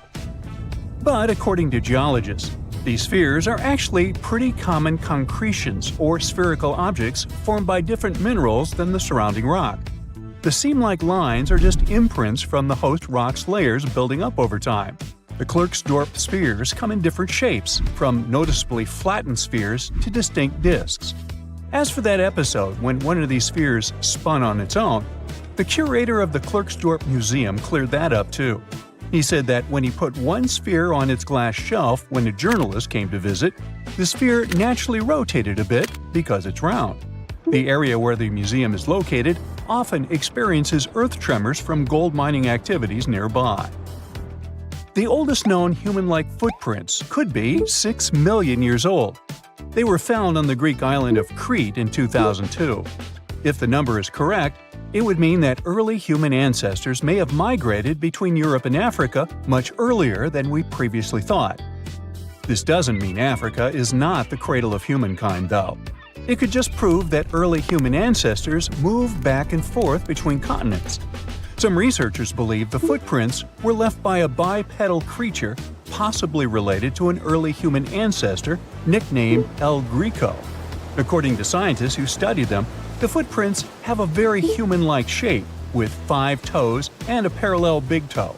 Some scientists are skeptical about it and suggest the prints might be from a late European ape. The new study analyzed fossilized marine microorganisms found in the sedimentary rocks to determine the footprint's age and prove it's actually 6 million years. The next amazing find that keeps scientists entertained is the Dorchester plot. It's a beautifully crafted metal vessel with some fancy geometric designs embossed in shiny silver. The pot was discovered in, who could have thought, Dorchester in 1852 under quite unusual circumstances. During a powerful blast, the pot broke into 2 pieces. Scientists believe it was originally embedded within a rock or boulder known as pudding stone. The rock from which the Dorchester pot emerged is dated to be around 500 million years old, so it could mean the pot itself is also that old. The current and less exciting theory suggests that the Dorchester pot is a Victorian-era candlestick holder. Such things were really trending back then, so it's not a surprise to find such fancy household item from that time.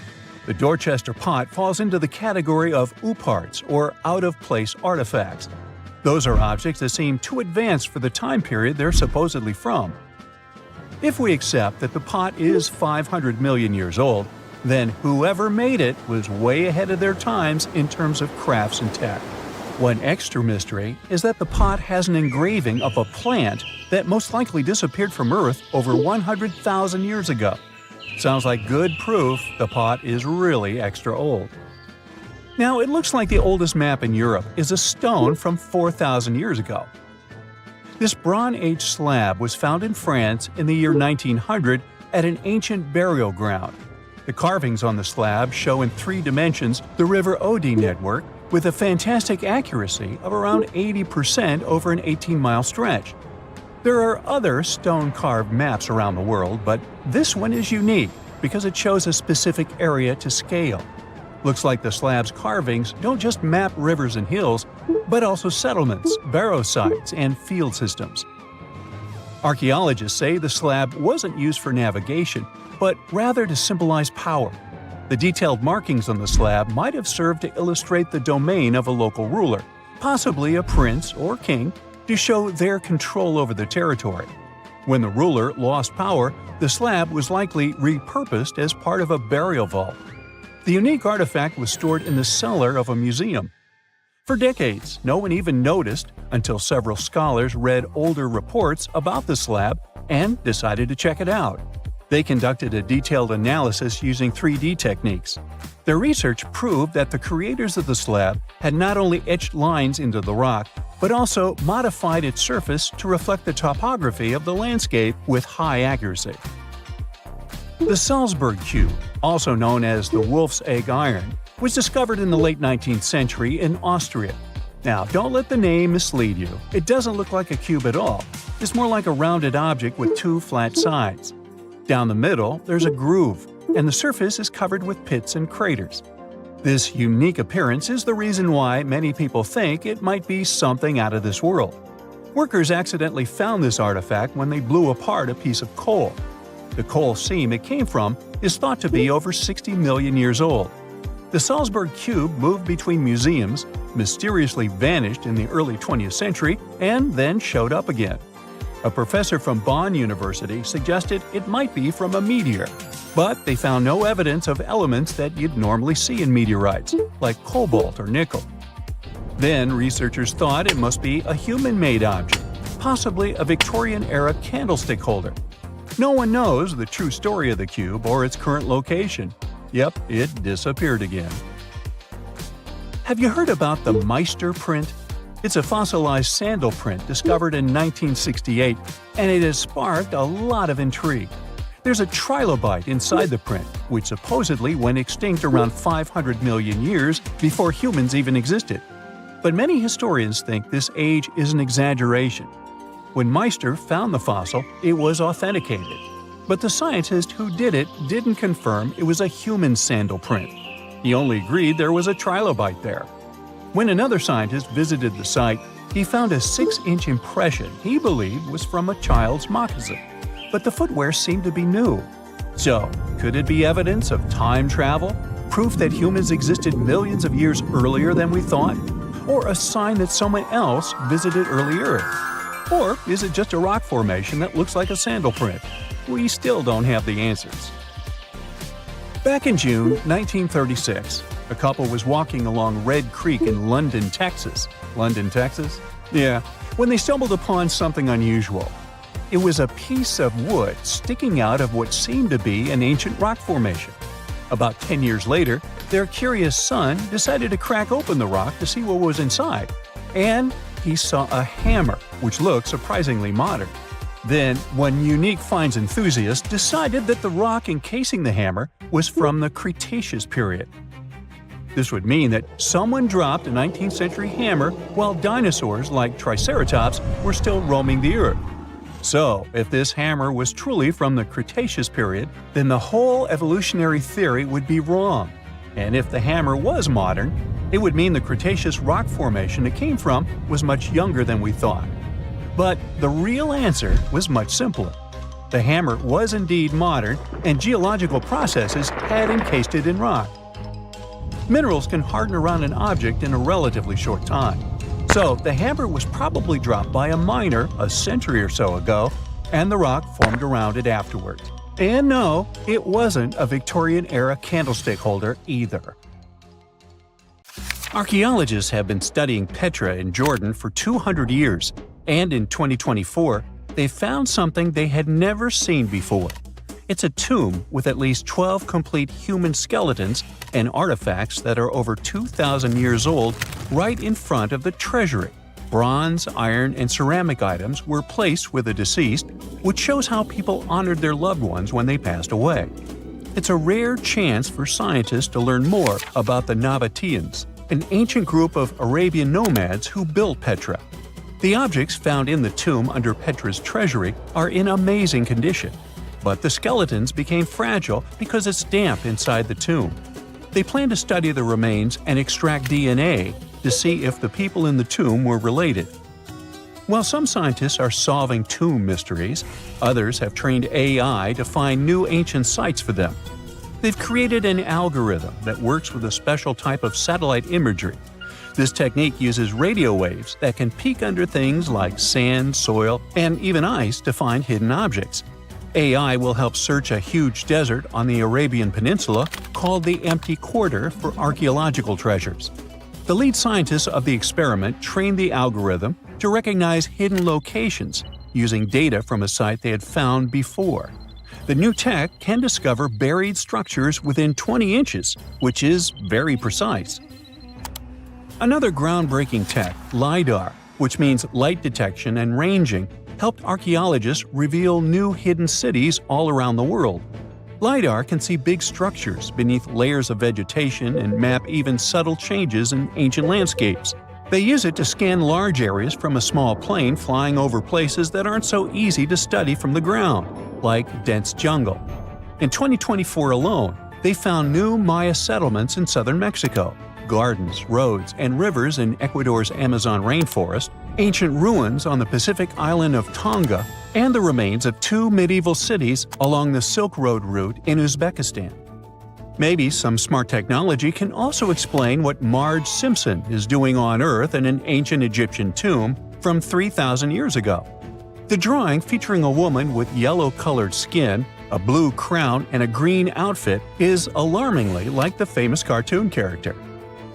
If you don't see a resemblance here, I hope you'll at least enjoy an amazingly well-preserved necklace with amethyst and agate beads. It's from another recent find from Egypt, an ancient tomb with 11 sealed burials near Luxor. Archaeologists also found 2 copper mirrors, one with a lotus-shaped handle and the second with a unique design of the deity of the sky, women, fertility, and love in ancient Egypt. The hair of the figurine was originally made from almost 4,000 mud beads. Another awesome find from 2024 is an ancient Greek shrine with intact burials, a sarcophagus, and plenty of gold inside. They think it was built before the year 300 before the Common Era, and the marble lions, also found inside, were made from the same marble as the Parthenon in Athens. Greece is so full of ancient treasures that the city of Thessaloniki will house around 300,000 of those artifacts in their new subway system. Meanwhile, archaeologists in France have found a monument unlike any other, and they can't figure out what it was used for. It's direct proof that people used to live here between the Neolithic and the early Iron Age periods. The coolest part is a monument made of 3 unique shapes that fit together like puzzle pieces. Some gravel found in the monument could mean there used to be a wooden fence called a palisade.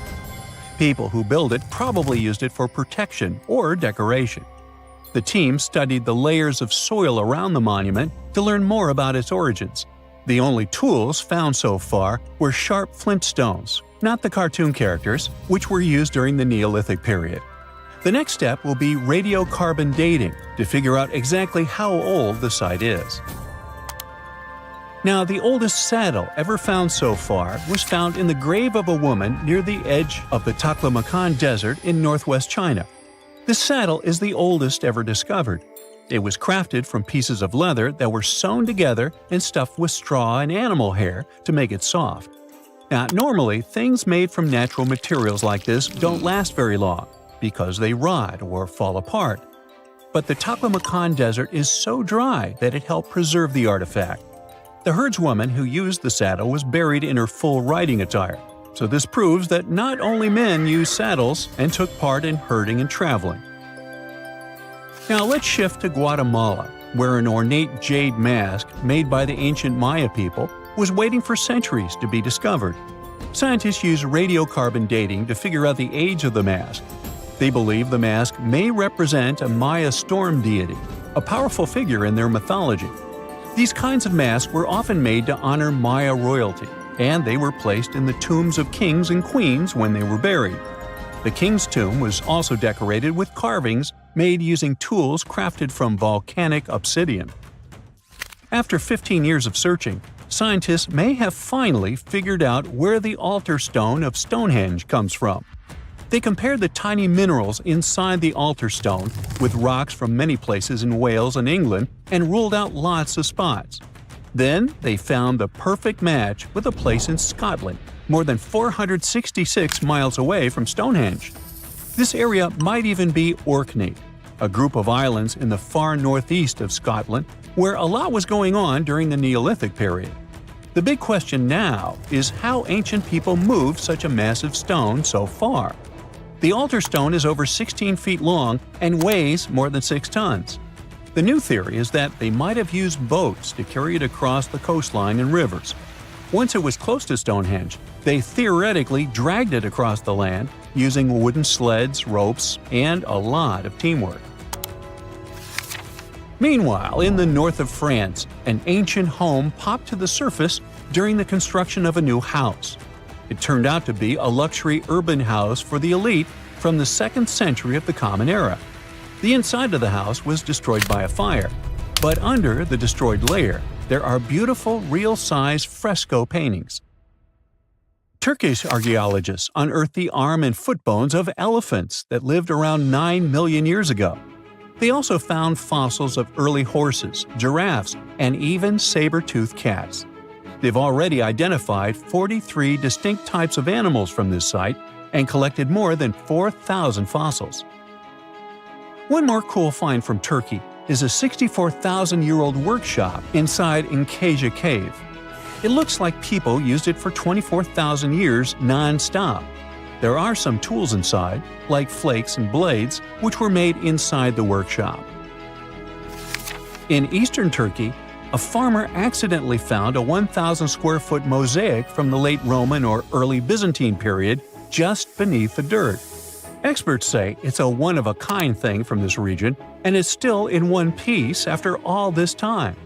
The pattern shows dozens of trees, plants, and animals that were found in ancient Turkey. There could be more treasures in the area, so they plan to keep digging. Our final stop will be in Sicily, where archaeologists uncovered a huge ancient thermal complex. Inside, they found 2 rooms with floors covered in colorful mosaic designs, along with a large courtyard surrounded by arched wings. As they kept digging, they discovered more parts of the ancient city.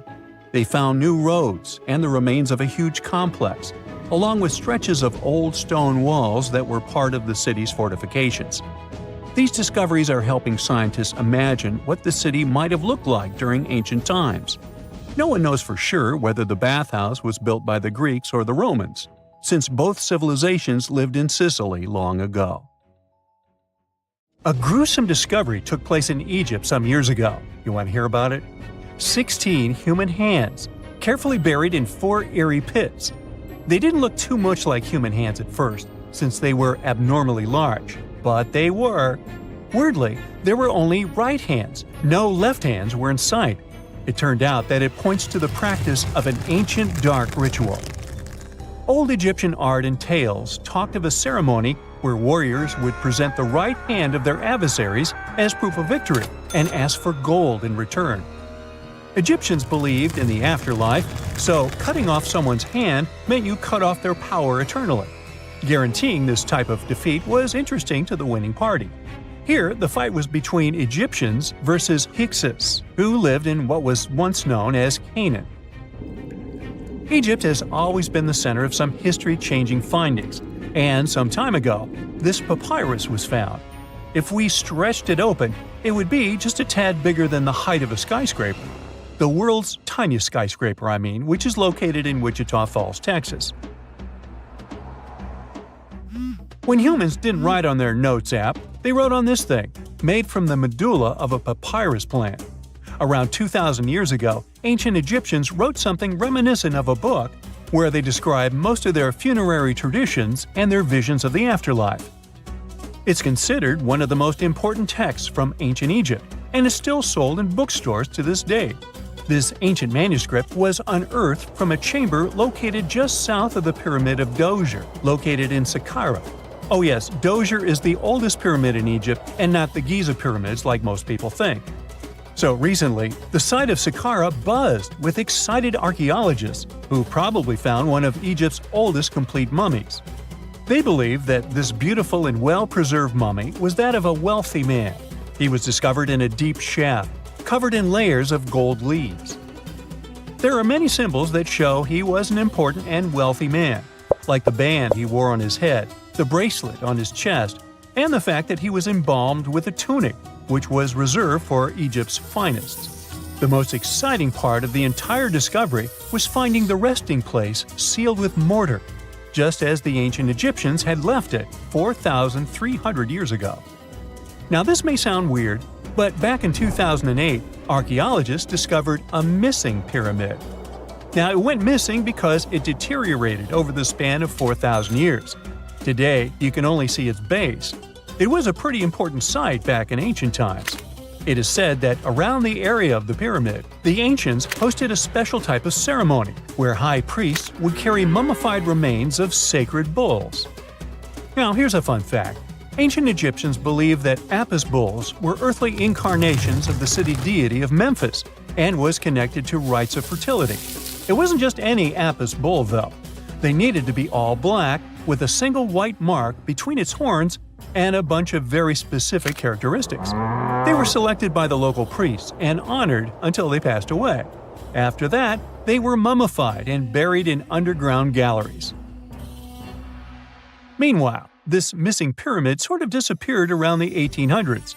It was a German archaeologist who first found it in the village of Saqqara. He called it the Headless Pyramid when he first found it. But then, years after the official discovery, the desert sand came along and covered the whole thing. There were some excavations between the 19th and 20th centuries, but they weren't too systematic. That's why scientists were so thrilled when they dug an entire pyramid's base after removing the 25-foot mound of sand that was covering it. Oh, and it turns out American archaeologists are excavating a cemetery in Egypt that could contain over 1 million mummified bodies. So far, archaeologists have dug around 1,700 mummies. One of the main differences from other classic Egyptian mummies is that these people weren't kings and pharaohs. They were commoners that most likely lived about 1,500 years ago, when Egypt was controlled by the Roman and Byzantine empires. The name of the cemetery is cool, though, the Way of the Water Buffalo, just in case you want to check it out on your next trip. Other than bulls and buffaloes, ancient Egyptians also liked baboons. Are you seeing a pattern here? In the beginning of the 20th century, archaeologists discovered a site filled with mummified baboons in a place called, guess what? The Valley of Monkeys. An animal wouldn't have been mummified if it wasn't considered important. Certain animals were more important than others, since they were linked to specific deities. Jackals were connected to Anubis, the ancient god of the afterlife, and cats were likened to the female deity Bastet. Baboons were a pretty big deal, since they were believed to be connected to Thoth, the deity of wisdom and advisor to Ra, one of Egypt's supreme deities. The archaeologists who studied these animals weren't too happy. They think these baboons were kept inside and were deprived of sunlight for most of their lives. They had extreme vitamin D deficiencies and they were poorly fed. Maybe Thoth got angry with these baboon keepers. Just a guess. Since there's never a boring day for archaeologists in Egypt, they also found human mummies with golden tongues. Since Egyptians were all about the afterlife, they believed that golden tongues might help a person speak once they pass to the other side. I mean, it's a long shot, but hey, why not? Some of these mummies were placed in wooden coffins with goods, such as necklaces, pottery, golden artifacts in the shape of lotus flowers, and scarab beetles, and iPhones. Just kidding. A new temple was also unearthed recently in Egypt. Scientists believe it was dedicated to honor Zeus Cassios. That deity would be a cross between Zeus, the almighty Greek deity of the sky, and Mount Cassios. While digging around the Sinai Peninsula in Egypt, archaeologists spotted 2 pink granite columns poking out of the ground, and bingo. They believe these columns represented the temple's front gate and collapsed during an earthquake many years ago. And speaking of deities, there weren't only super serious deities. Recently, scientists unearthed a golden ring in a city south of Cairo. No, Frodo, it's not magical. It was a normal gold ring, but it had the depiction of the deity of fun, officially named Bes. This deity is often described in sacred texts as a happy chubby dwarf. Today, many tattoos we get are sorta deprived of any sense and are made of aesthetic purposes only. In ancient Egypt, though, women would get tattoos as a token of protection for childbirth. That's what scientists think, at least. Around the Nile region, scientists found some mummies that had well-preserved tattoos, which is a rarity since the skin deteriorates so easily. 2 of these women tattooed their lower backs, and the drawings were simple. They were mostly pictures, including that same chubby dwarf we just talked about, Bes. He also had a side hustle as the protector of women during childbirth. Now, would you believe me if I told you ancient Egyptians invented robots? No? Well, that's because that's not entirely true. Sure, they were astronomers, mathematicians, and engineers, and somehow they also squeezed an eccentric invention into that package. An automated deity some scientists called Hathor. This wooden statue had been in the Metropolitan Museum of Art for years before someone noticed its secret. With the help of an X-ray machine, specialists discovered a mechanical operating system inside it. The pulley-like axis goes from the statue's shoulder to her left leg. When the system rotates, the statue raises and lowers her hand. Hey, pick me! Pick me! I got my hand up here. You're way more Neanderthal than you think, at least when it comes to your DNA. These ancient hominids were shorter and stockier than humans today. They made stone tools, used fire, wore clothing, and had some rituals of their own. The official theory says that they went extinct 40,000 years ago, but a new study says Neanderthals probably never really disappeared completely, but could have mixed with modern humans. It looks like every modern human has about 3% of the Neanderthal genome in their DNA. If it's accurate, it means Neanderthals were more connected with our ancestors than we previously thought, and shared a long history of living together. Neanderthals were very close relatives of modern humans, but our families separated about 500,000 years ago. More than 10 years ago, scientists discovered that Neanderthals had families with the early humans who traveled out of Africa. Because of this, people living outside of Africa today have about 1 to 2% of Neanderthal DNA in their genes. We now have only 3 really good examples of complete genetic code from these ancient hominids. The first one comes from bones found in a cave in Croatia that are 50,000 to 65,000 years old. Two more examples, which are about 80,000 and 50,000 years old, were found in caves in Eurasia. Scientists still aren't sure as much about how modern human DNA got into the Neanderthal genetic alphabet because they don't have enough material to study. But they did compare the existing DNA of 3 Neanderthals with the DNA of 2,000 modern humans. They found that the Neanderthal DNA might be made up to 3.7% of modern human genetic code. It means that in the ancient Neanderthal population, about 1 in 30 parents were modern humans. The scientists found that modern human DNA got mixed into the Neanderthal genetic alphabet during at least 2 periods when humans and Neanderthals were interbreeding.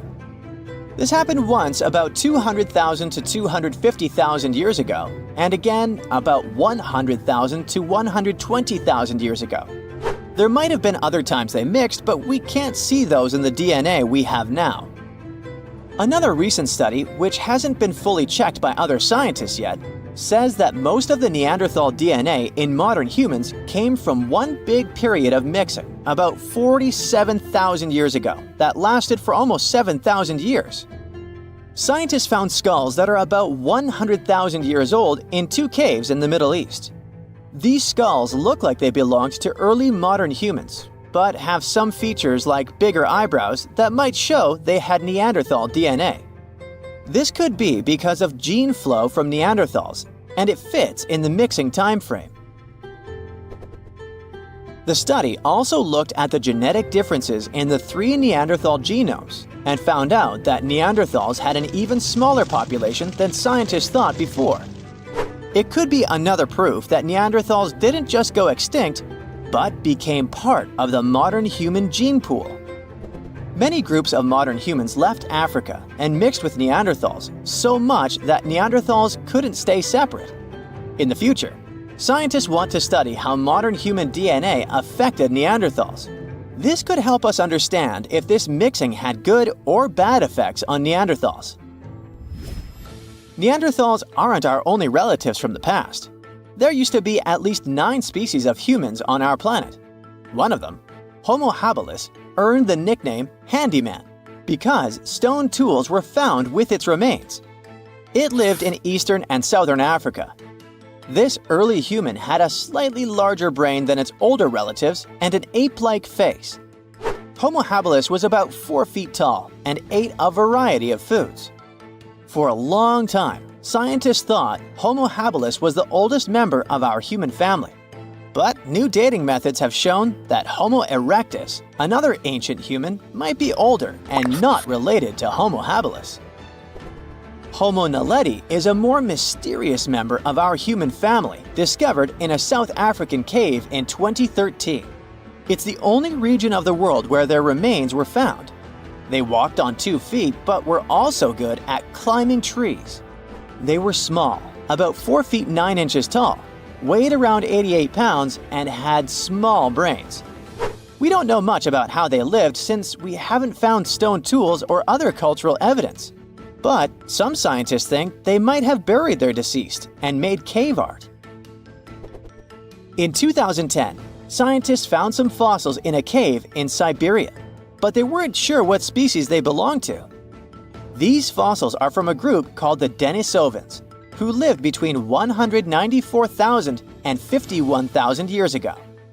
We don't know much about them because we only have a few fossils, but DNA analysis has shown that Denisovans were closely related to Neanderthals and modern humans.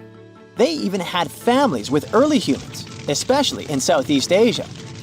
There aren't enough fossils to give Denisovans their own species name, but their genes are found in modern humans, which means they might be part of our own species.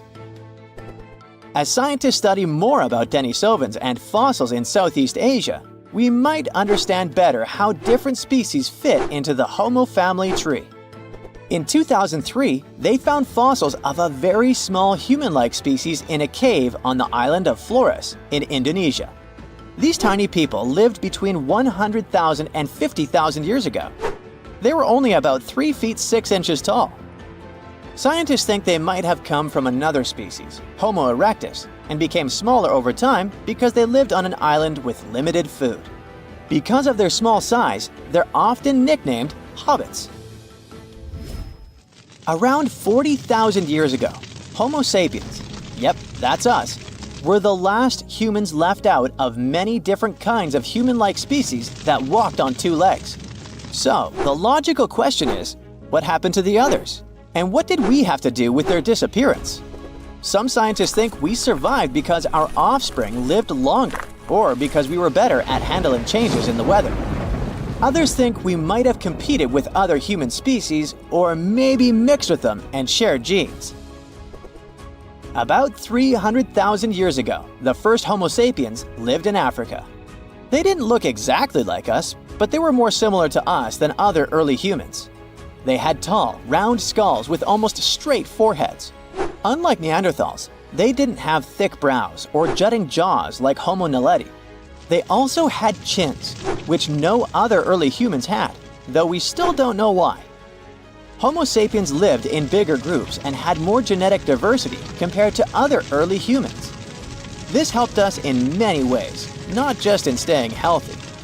Having big social networks across different places was like having a safety net. If we ran out of food or water, we could go to other groups we were connected to, and they would help us because we weren't strangers, we were family. These big networks also helped these early humans share new ideas and inventions. A big simulation showed that later species of humans could live in many different environments because of these wide networks and the ability to adapt. We know that Neanderthals were really smart, but Homo sapiens might have been just a little bit smarter. Small inventions like weaving and sewing needles could have given Homo sapiens an edge.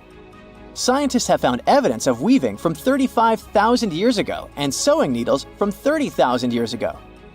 Weaving lets you make things like baskets and nets to catch food. Sewing needles help you make better clothes and tents, which keep you and your youngsters warm and safe, which is very important for survival.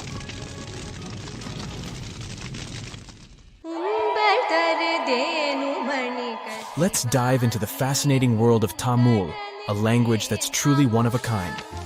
From its vibrant history to its user-friendly nature and its wide coverage, Tamil is a linguistic gem that'll leave you in awe. For starters, Tamil holds the title of being the oldest living language on the planet. I mean, it's been around for more than 5,000 years. It's hard to know if it's truly the oldest language ever, but it sure takes the cake for being the oldest living language still in use today. The word Tamil itself isn't just a one-trick pony. It has multiple meanings up its sleeve. Of course, it refers to the language itself, but it also signifies beauty, sweetness, and even the concept of being natural. Talk about a versatile word. How many people still speak this language today, you might wonder? Tamil is like the rock star of languages in India, with over 84 million native speakers. Globally, almost 90 million people proudly call Tamil their mother tongue. Hold on to your hats, because things are about to get divine. In India, you'll find a temple dedicated to none other than Tamul Tai. Now, Tai means mother, and this deity is considered the personification of the Tamil language as a loving and nurturing parent. This language is also not just limited to its homeland. It's a language that has spread its wings across its neighboring areas. For instance, it's also an official language in Singapore and Sri Lanka. Not to mention, it's also recognized as a minority language in South Africa, Malaysia, and Mauritius. Have you ever wondered how it all started? You know, the whole spoken word shenanigan? And where? It's not like words magically popped out of thin air, right? It must have taken quite some time to develop. Linguists don't have an exact date or any clue about what those ancient languages sounded like, but they believe the first spoken language sprouted up around 100,000 years ago. Unfortunately, since a written language only came about 5,000 years ago, we don't have much info on what those early languages sounded like. All we know is that they're somehow related to the languages we speak today. Earth is one massive place. We're talking over 7,000 spoken languages among a population of over 7 billion. Sounds like a lot, right? Well, historically speaking, that's not too many. In fact, many languages are gradually fading away, being replaced by their respective countries' official languages. people are hopping on the bandwagon of learning the dominant language for better educational and economic opportunities. Eventually, we might end up with a global language to rule them all. At the moment, the most used language in the world is English. But hey, it wasn't always like this. Back in the day, before the world became one huge linked web, there were oodles of small nations and communities scattered all over the globe. That means there were probably hundreds of thousands of languages evolving just like living organisms. But let's travel back in time for a bit, shall we? Picture a bunch of early humans roaming the land in their little tribes and communities. Within these groups, language became the bee's knees, the go-to for communication. It was crucial for their hunter-gatherer lifestyle. This language thingamajig allowed them to hunt like pros, multiply their numbers, build cool stuff, and survive in all sorts of gnarly conditions, even at high altitudes. Plus, it gave them a leg up on their rivals, like the Neanderthals. Sure, those folks may have been smarter and stronger, but it's widely believed they didn't gather together as Homo sapiens did. And so, about 40,000 years ago, poof, bye-bye Neanderthals. It just goes to show that language is quite a handy-dandy tool. Or at least that's one of the theories. Fast forward a bit, and humans had conquered all the major land masses. Mesopotamia, for instance, was the hotspot for this linguistic revolution, and by around 3200 BCE, Sumerian, a totally groovy language, stole the show. To this day, it's one of the oldest ones we know of, if not the oldest. What's interesting is that Sumerian had no linguistic siblings. It was like the loner kid on the linguistic playground. Let's look into the Sumerians' writing skills for a bit too. It's nothing like what we're used to today.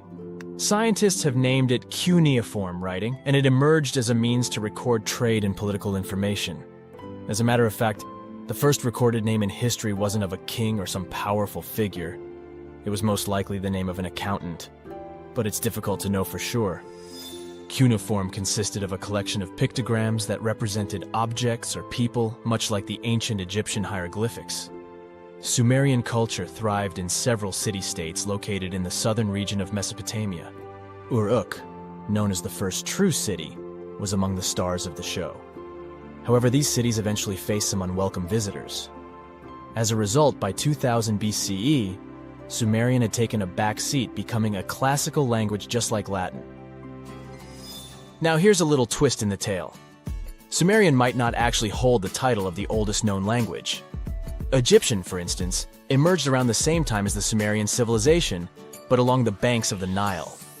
This ancient language also made use of pictograms in its writing system, but it did undergo some serious transformations due to its interactions with neighboring languages like ancient Greek, Persian, and Latin. By the time of Roman occupation, Egyptian had become a dead language, gradually replaced by Greek. Now let's give a special shout out to another one of those old languages that are still spoken today, Hebrew. This remarkable language has been around for over 3,000 years and has managed to remain relatively unchanged throughout its long history. Hebrew is one of the official languages in Israel, and around 63% of the population in this country speaks it. Also, there are approximately 6.1 million people all over the world who can proudly say that Hebrew is their first language.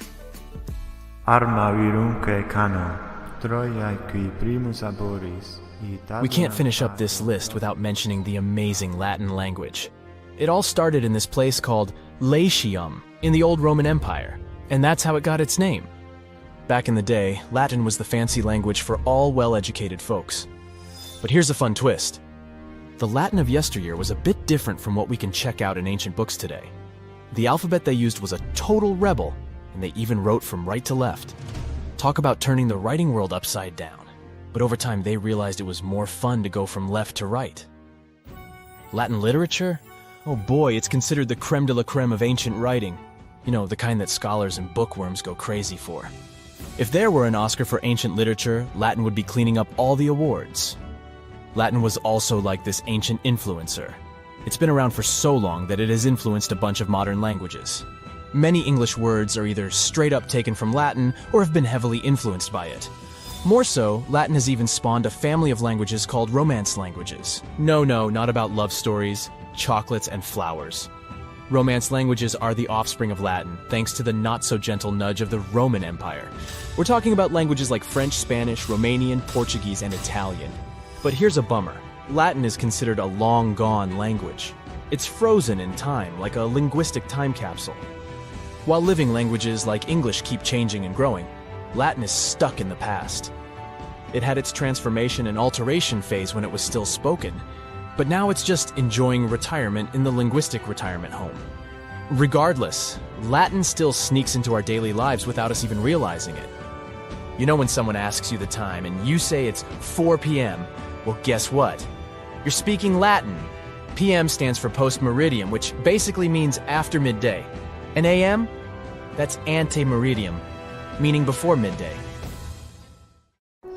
The majority of us have believed for a really long time that Stonehenge, one of the most iconic monuments in the world, was an ancient calendar because of its alignment with the summer and winter solstices. But no one could figure out how it really worked. Now, a team of researchers have come out with another study. It turns out that Stonehenge could have functioned like the solar calendar. It's a similar principle to the solar calendar ancient Egyptians used to have, the one based on a year composed of 365.25 days. Each of the stones from this big mysterious sarsen circle represented one day within a month. Sarsens are what we call these large boulders.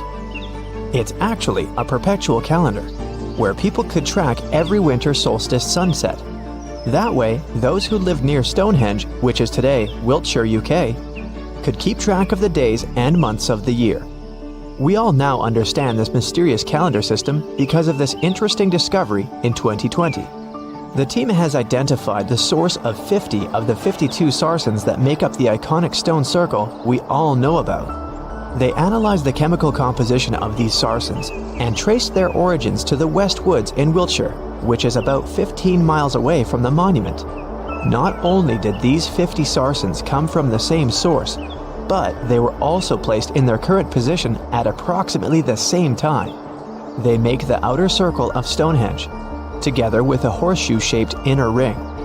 Near the center of the monument, there are smaller rocks, known as bluestones. The team traced the origins of the bluestones all the way to Wales. They also discovered that the sarsens share a common chemistry, over 99% silica with trace elements. Two sarsens were different from each other and also different from the main cluster. These sarsens were arranged in 3 different formations at Stonehenge. 30 of them formed this huge stone circle that dominates the monument. 4 station stones ended up in a rectangular formation outside the circle, while the rest, located inside the stone circle, were constructed into 5 trilithons. A trilithon is when you have 2 vertical stones with a horizontal lintel at the top. 30, 5, and 4 are pretty interesting numbers in the context of this calendar system. The 30 uprights that are spread around the main sarsen ring could represent days of the month. If you multiply that by 12, you get 360. Add on 5 more, those from the central trilithons, and the result is 365. And to really adjust the calendar to match a solar year, you need to add 1 extra leap day for every 4 years, right? The team believes the ancient people used the 4 station stones to keep track of this part. So, in this system, they paired the summer and winter solstice every year with the same pair of stones. Ancient people started building Stonehenge about 5,000 years ago, and it took more than 1,000 years to finish the work. But the Stonehenge you see today is not the complete, original version from the beginning. People have broken and taken away many of its old bluestones and sarsens.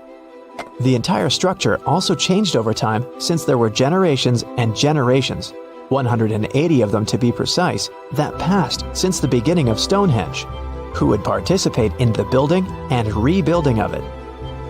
People created Stonehenge in 4 stages. They first built a circular enclosure that stretched over 330 feet, 100 meters, in diameter and went around 56 pits. A high bank flanks the ditch of the enclosure, while there's a low bank on the outside. Some theories even say that this part was some form of a communal cemetery. Later, in the second stage, builders added a horseshoe of sarsen trilithons. In the third stage, they constructed a ceremonial avenue that was nearly 2 miles long. It possibly traced the path of the blue stones. People moved from the Aubrey holes to the Q and R holes, a double arc that these blue stones have been arranged into. At this stage, builders also reorganized the entrance stones and recut the main enclosure ditch. During the fourth stage, the stones were broken and builders etched carvings into the sarsens. Later, the blue stones ended up being modified again. Builders didn't leave any written records about how they managed to drag these heavy stones to the site and get them to stand so perfectly upright. But there are theories that say their techniques were more closely associated with woodwork than masonry. They made mortise holes and protruding tenons because they wanted to slot these stones together, and they used tongue and groove joints to do that. When they dug the hole for the stones, they placed timber poles at the back of the holes that were used as brace support. Then, they moved the stone into a position and hauled it upward with ropes. They packed rubble into the hole to make sure the stone stayed in place. A pre-industrial farming society put this fascinating monument together using only tools made of stone and bone. Not even the wheel had been invented yet. This unusual formation is also known as ringing rocks. The stones you can see at Stonehenge have some pretty odd acoustic properties. When you strike them, they produce a loud clanging sound. That could be one of the reasons why people bothered to transport them over such a long distance in the first place. In some ancient cultures, people believed that these rocks contained healing powers. It's a really popular location that attracts over 1 million visitors a year. When it first opened to the public, visitors were allowed to walk among the stones. They could even climb on them, as there weren't any restrictions. Until the 19th century, visitors would regularly chip off pieces of the rock to take them home as souvenirs. They would also engrave their initials into the stones.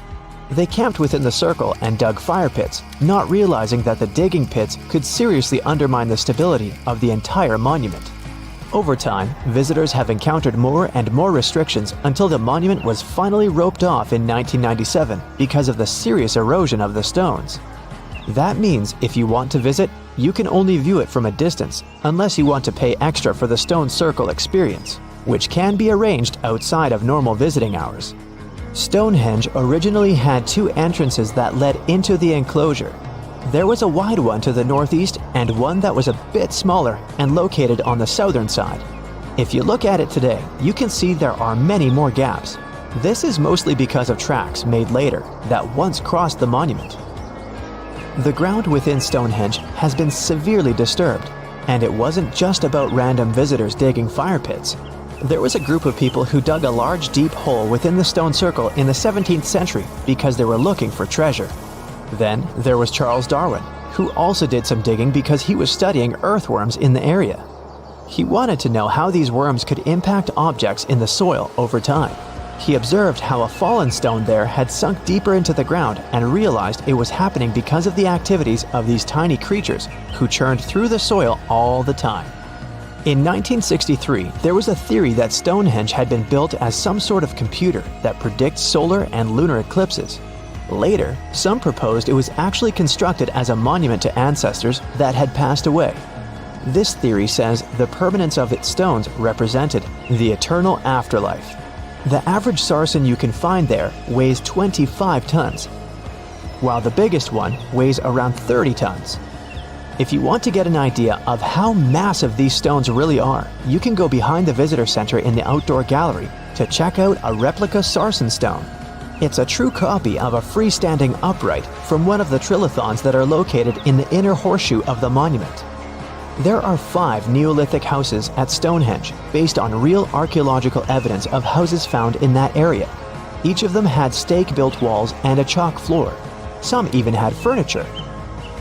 There was also a lot of trash discovered, which means people in this area used to like celebrations and feasting. Research has shown that people lived in these houses for 50 to 100 years, around 4,500 years BCE, which was the time when the builders brought the sarsen stones to Stonehenge. During the time they were building Stonehenge, generations of people went through major changes themselves, from the Stone Age to the early Bronze Age. They were no longer as static and isolated. They started to travel and trade more.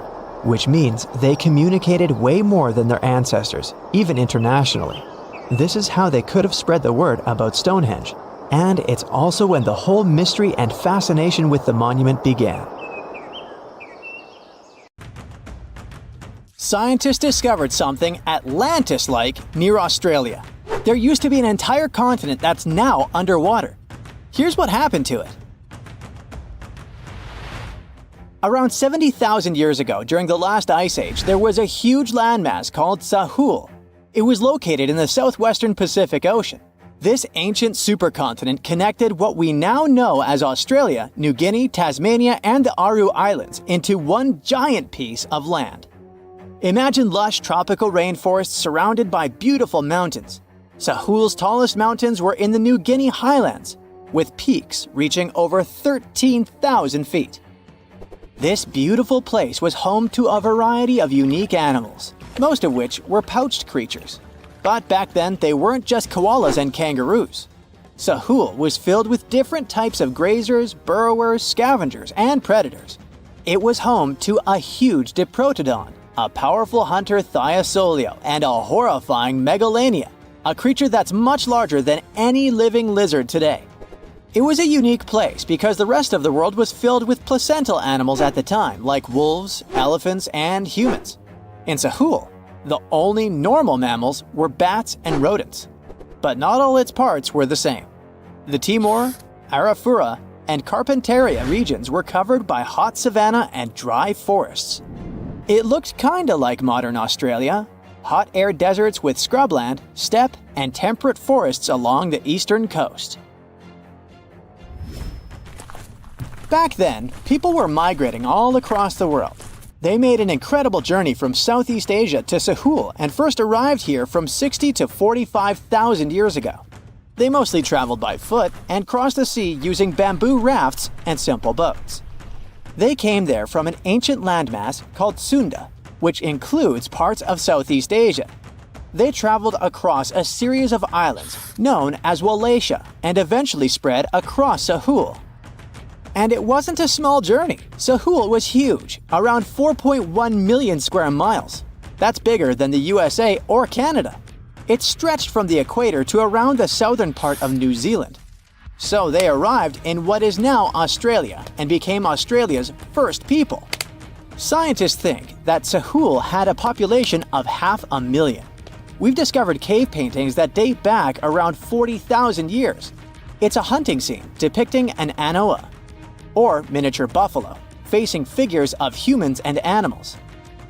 Researchers are trying to figure out how these early settlers moved across Sahul and where we might find archaeological evidence of their journey. To do this, they created a landscape evolution model. The simulation showed how Sahul changed between 75,000 and 35,000 years ago. It showed potential migration routes and archaeological sites. Humans likely traveled along coastlines and rivers. But how did Sahul get submerged off the coast of Australia, similar to the mythical Atlantis? During the last ice age, much of the Earth's water was locked up in large ice sheets and glaciers. The sea levels were much lower than they are today. After that, the global temperatures increased. The ice sheets melted and the sea levels rose, flooding the land bridges that once connected different parts of Sahul together.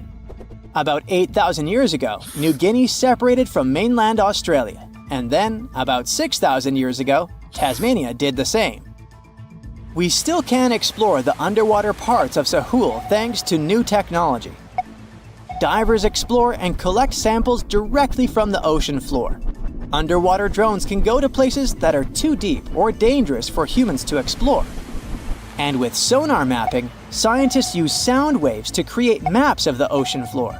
It's like using an echo to see what's underwater. The sound waves bounce off the seabed and come back, helping us create a picture of what it looks like. Deep underwater, archaeologists have found stone tools and other artifacts. They also discovered fossils of animals like Diprotodon and Thylasolio.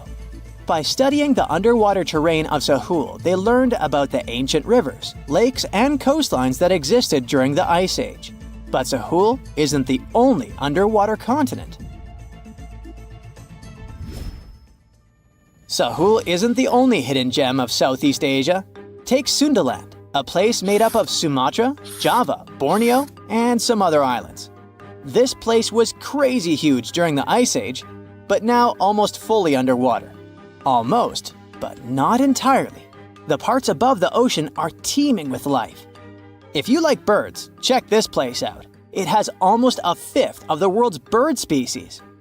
You can spot colorful birds like the Java hawk eagle and the Bali starling among the lush forests.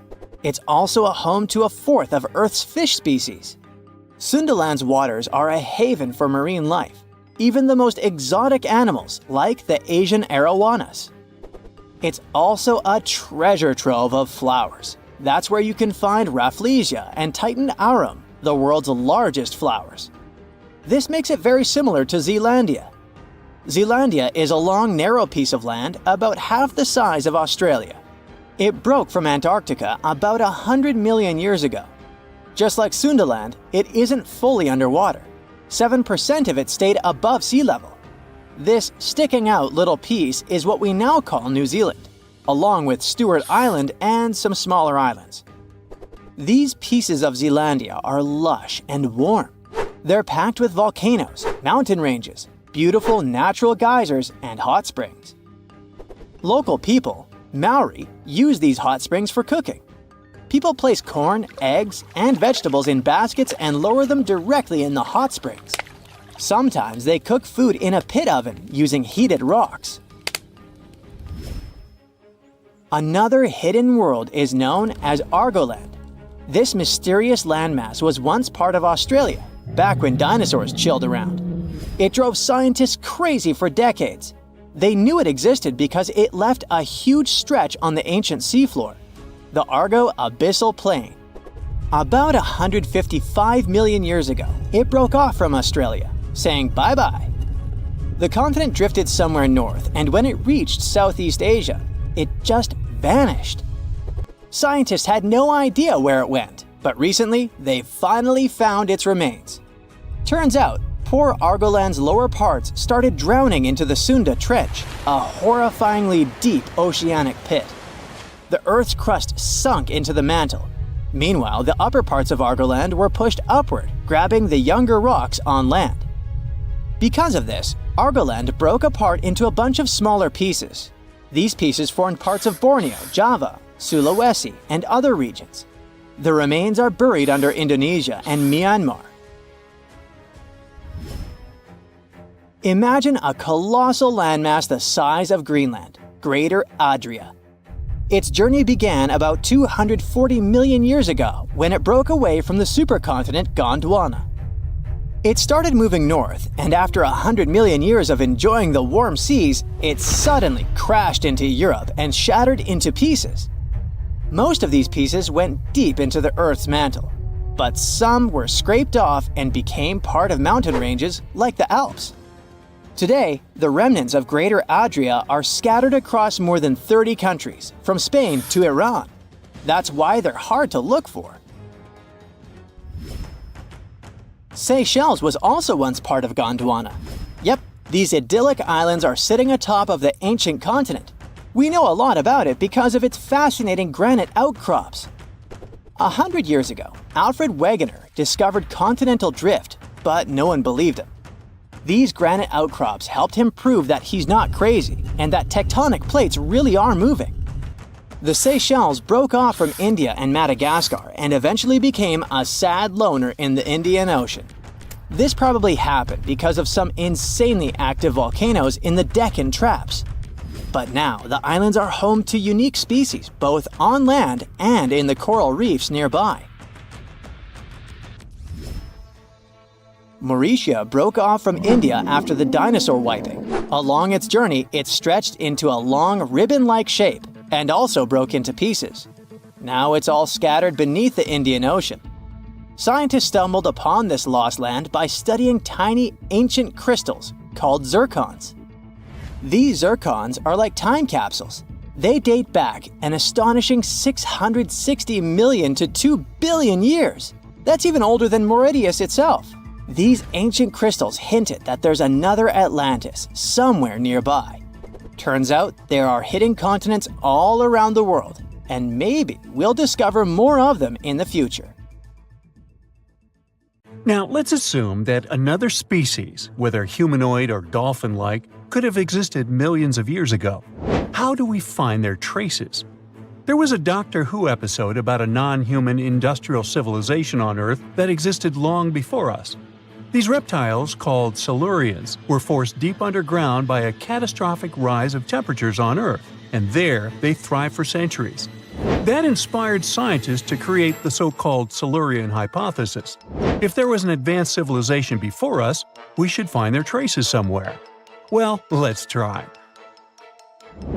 Climatologist Gavin Schmidt and astrophysicist Adam Frank decided to dive into this themselves.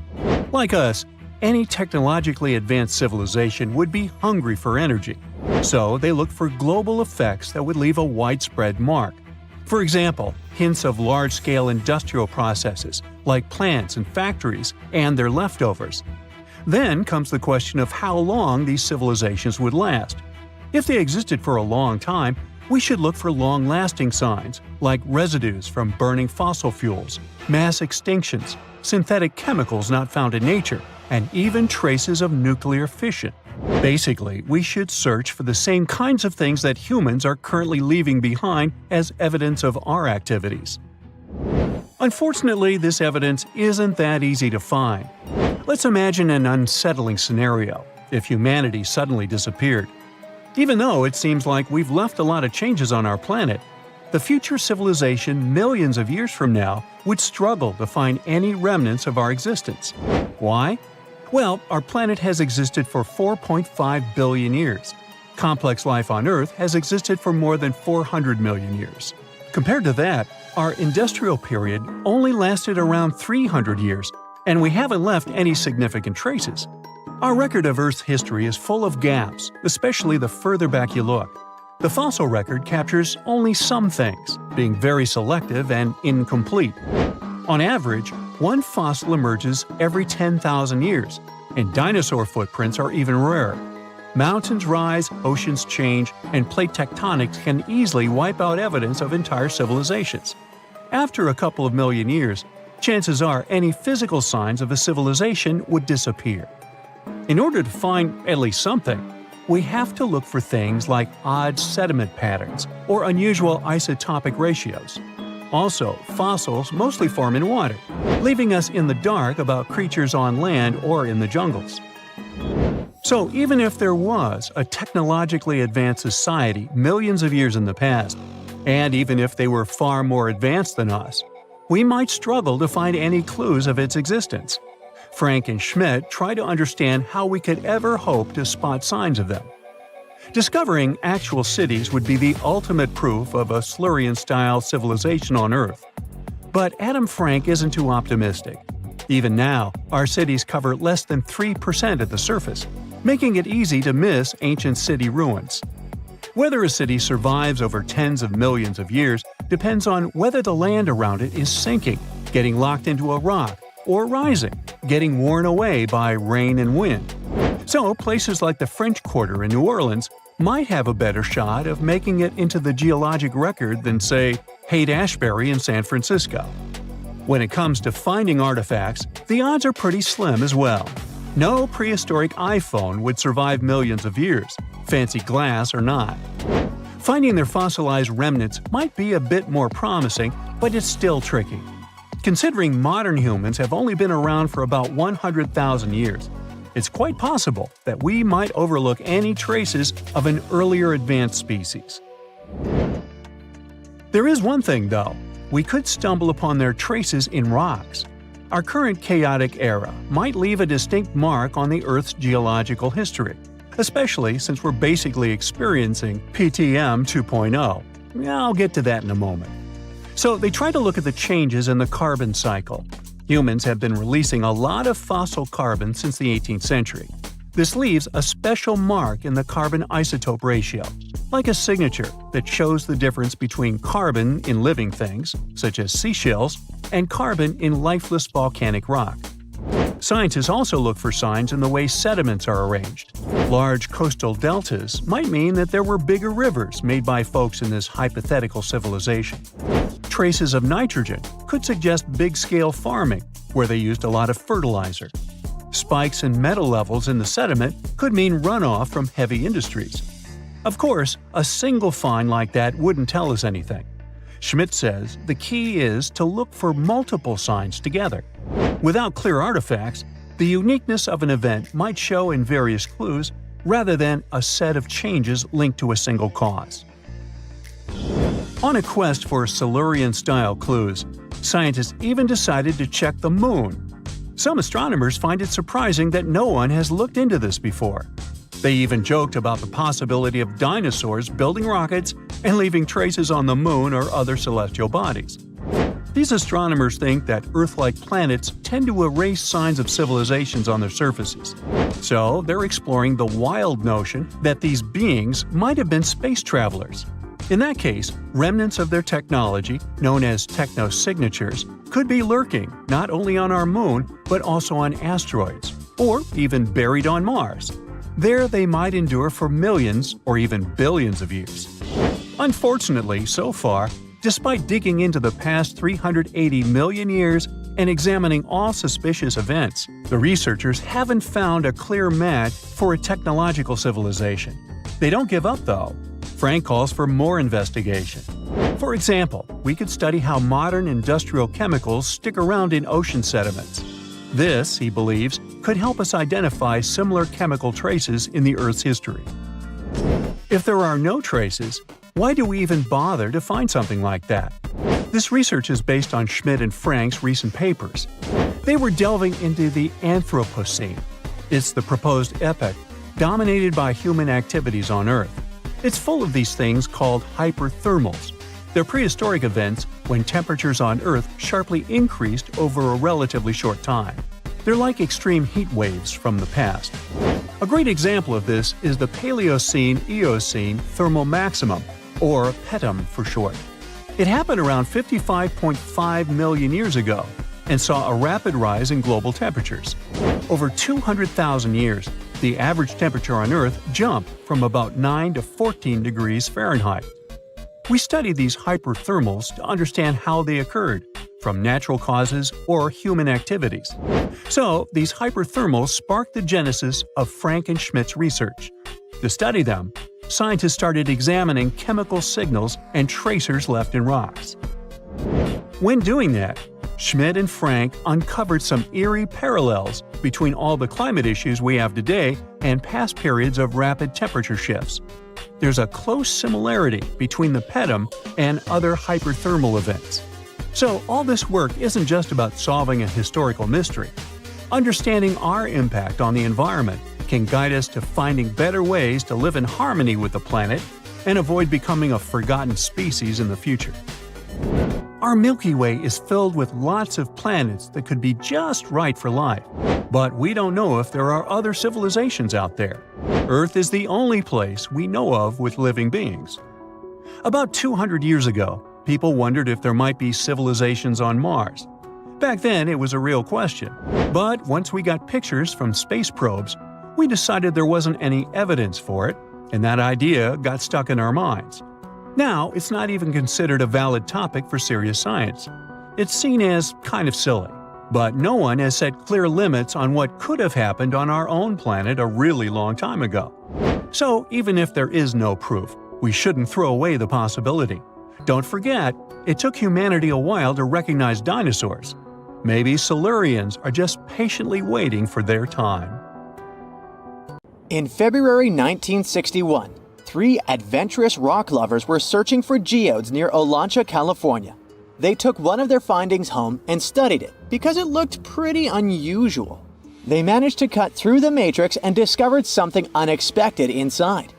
Instead of the usual mineral formations, it had a cylindrical object resembling porcelain inside. There was a metal shaft at its center, and around it, a hexagonal sheath made of copper and some unidentified substance. Its discoverers were hoping they had found an example of some unknown technology from 500,000 years ago. It could be proof that there was a hyper-advanced ancient civilization like Atlantis, or that time travel was real. Maybe someone came all the way from the future and accidentally dropped the item. Or maybe some intelligent extraterrestrial beings brought it when visiting Earth. If any of these theories were true, it would mean that scientists have to completely rewrite all human history as we know it. But not everyone shared the excitement, and truth seekers and alternative archaeology circles were trying to solve the mystery of the so-called Koso artifact until the late 90s with theories and debates. Then a group of skeptics took images and x-rays of the discovery and showed them to spark plug collectors. They have identified the artifact as a spark plug with corroded metal components from the 1920s and not ancient technology at all. Almost 20 years later, one of the co-discoverers of the artifact agreed to take it for inspection at the University of Washington. They officially confirmed it was a 1920s-era champion spark plug. And the stone matrix containing the artifact wasn't a geode, but a concretion. Those can form because of natural processes over decades or years, but not millennia. The Koso artifact is a good example of an out-of-place artifact, which is a thing in pseudo-archaeology. It's something found in a place or time where it shouldn't logically be. These artifacts seem too advanced for the time period they're found in. They could also mean human activity existed when humans weren't supposed to be around. The Baghdad Battery is another example of such an artifact. It was found in the 1930s by a German archaeologist and consists of a clay jar, a copper cylinder, and an iron rod going through the jar's stopper. Its top, which was broken off, probably had been sealed with asphalt. Its discoverer noticed that it had two different metals and possibly an electrolyte, which are key components of a battery. There are no ancient writings to support this theory, but when scientists ran tests and filled it with an ionic solution like vinegar or wine, it showed that it could conduct electricity. If it really was a battery from 2,000 years ago, it might have been used in ancient medical practices, or even embedded in statues to make it look like they were buzzing to impress people. Kionich, who found it, believed it was used for electroplating, a process for coating metals. Even if it was used as a battery, the Baghdad artifact could only produce a small amount of energy, around 1 volt of electricity. So, some people believe it was used as a storage container for sacred scrolls. Back in the 1930s, a couple stumbled upon something strange while walking along Red Creek in London, Texas. It was a piece of wood sticking out of what looked like an ancient rock formation. Around a decade later, their son, who was really curious to find out its secret, decided to crack open the rock and found a surprisingly modern hammer inside. This discovery caught the attention of Carl Baugh, a young Earth creationist who claimed the rock surrounding the hammer dated back to the Cretaceous period. He saw it as evidence against evolutionary theory. After some investigation, scientists proved that the rock was not as ancient as it seemed. Geological processes have just encased the modern hammer over time, so it wasn't evidence of humans coexisting with dinosaurs like the Flintstones, as some hoped. It was just a case of a miner dropping his hammer centuries ago and nature doing its thing. A Chinese archaeologist supposedly stumbled upon some caves that seemed to serve as a burial ground for small beings with big, oval heads. Alongside these remains, there was rock art depicting figures with round helmets, the sun, the moon, the earth, and stars connected by groups of pea-sized dots. They also found over 700 mysterious stone discs etched with spiral grooves. Things got even weirder when these discs were sent to a Chinese professor who claimed the grooves were actually written characters. According to his translation, the discs told the tale of Dropa visitors from another planet who had crashed their spaceship on Earth about 12,000 years ago and had tried to live among us until they were hunted down by locals. But there's no concrete evidence that any of this actually happened. The story was first published back in the 1960s in a couple of articles, but it all seemed a bit fishy. None of the people involved, the archaeologist, the professor, or even the university they supposedly worked at, seemed to have left any trace in the records. And while there is a group in Tibet called the Dropka, they're fully human, not extraterrestrial visitors, and there's no solid proof that the Dropa stones exist at all. In a remote part of China, there are some bizarre pipe-like formations known as the Beigan pipes. A local explorer found them back in 1996, protruding from Mount Beigan and along the shores of Tosan Lake nearby. Some people thought they were the work of ancient guests from other planets.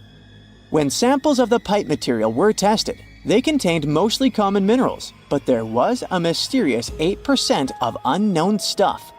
Special testing revealed that these pipes had been there before humans. Chinese geologists later visited the site and suggested that these pipes were formed naturally over time. It could be sediment piling up in the fissures in the earth, or even fossilized tree roots from the area's lush past, but it's not certain. There's a mysterious terracotta head in Mexico with a hard-to-pronounce name, discovered back in the 1930s during a burial excavation. This head looked a lot like fancy Roman statues, so it wasn't clear what it was doing in Mexico. For some reason, the discoverer kept it secret for several decades. The head was found in a pyramid with 3 floors about 40 miles from Mexico City, alongside gold, copper, and pottery. Some argue that if this head really is many centuries old, it could mean the Romans or some other civilization had made it to Mesoamerica before Columbus did. There are also drift voyage theories mentioning a shipwreck after which some artifacts and survivors made it ashore. Some suggest that this figurine head was a little souvenir brought over by the Vikings. But there's no solid archaeological proof of the Vikings meeting the folks in Mesoamerica. There are some artifacts floating around, but none of them have been stamped as undeniable evidence of pre-Columbian contact, so the mystery of how this head ended up where it did remains unsolved. While digging a trench along a river in Romania, workers found a wedge, which is now famous as the aluminum wedge of Ajud, or the object of Ajud. Right next to it, there were some mastodon bones. Those distant relatives of elephants lived 11,000 years ago, so the wedge is probably of the same age. The cool part is that it's made of aluminum, a metal not even discovered until the 1800s. This material requires serious heat to produce. The wedge is also covered in a thick layer of oxide that's been sitting there for hundreds of years. Some folks believe this wedge must have crash-landed here on a spacecraft from some other planet. Some scientists think it's all a hoax, and others suppose it might be a human-made object with an unknown purpose. You're walking down the street. You see a strange-looking antique shop called Ageless Trinkets of Mr. Bright. You're curious, so you enter there. You take a look at all the weird stuff. Suddenly, an old folded parchment paper catches your attention. It's a world map, but something's off with it. Instead of showing the countries as you know them, it shows the locations of 4 mythical lost worlds and civilizations. Mr. Bright, the shop owner, comes next to you after realizing your shock. This map won't let you find these places or anything, but I can explain to you the legends behind them if you want, he says. Let me begin with Atlantis. You might know it as Aquaman's underwater kingdom, but Atlantis, the fictional island, was actually first introduced in 2 of Play-Doh's works. According to him, Atlantis was a highly advanced civilization that existed about 9,000 years before his own time, and its story had been passed down by poets, authors, and others. He wrote about Atlantis and its citizens to give a moral lesson and to teach about the dangers of arrogance, as well as the eventual downfall of those who are after too much power. In his dialogues, Plato stated that Atlantis was a great and powerful empire that was respected in all parts of the world. It was founded by beings who were half deities and half human, and became a great naval power after a while. Being an island filled with gold, silver, and other precious metals certainly helped their case. But besides that, it was also known for its breathtaking architecture and state-of-the-art technology, as well as its countless rare and exotic wild animals.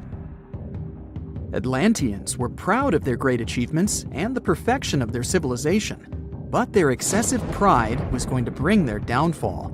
They believed they were so superior that they could gain control over any nation. This led them to launch a series of invasions.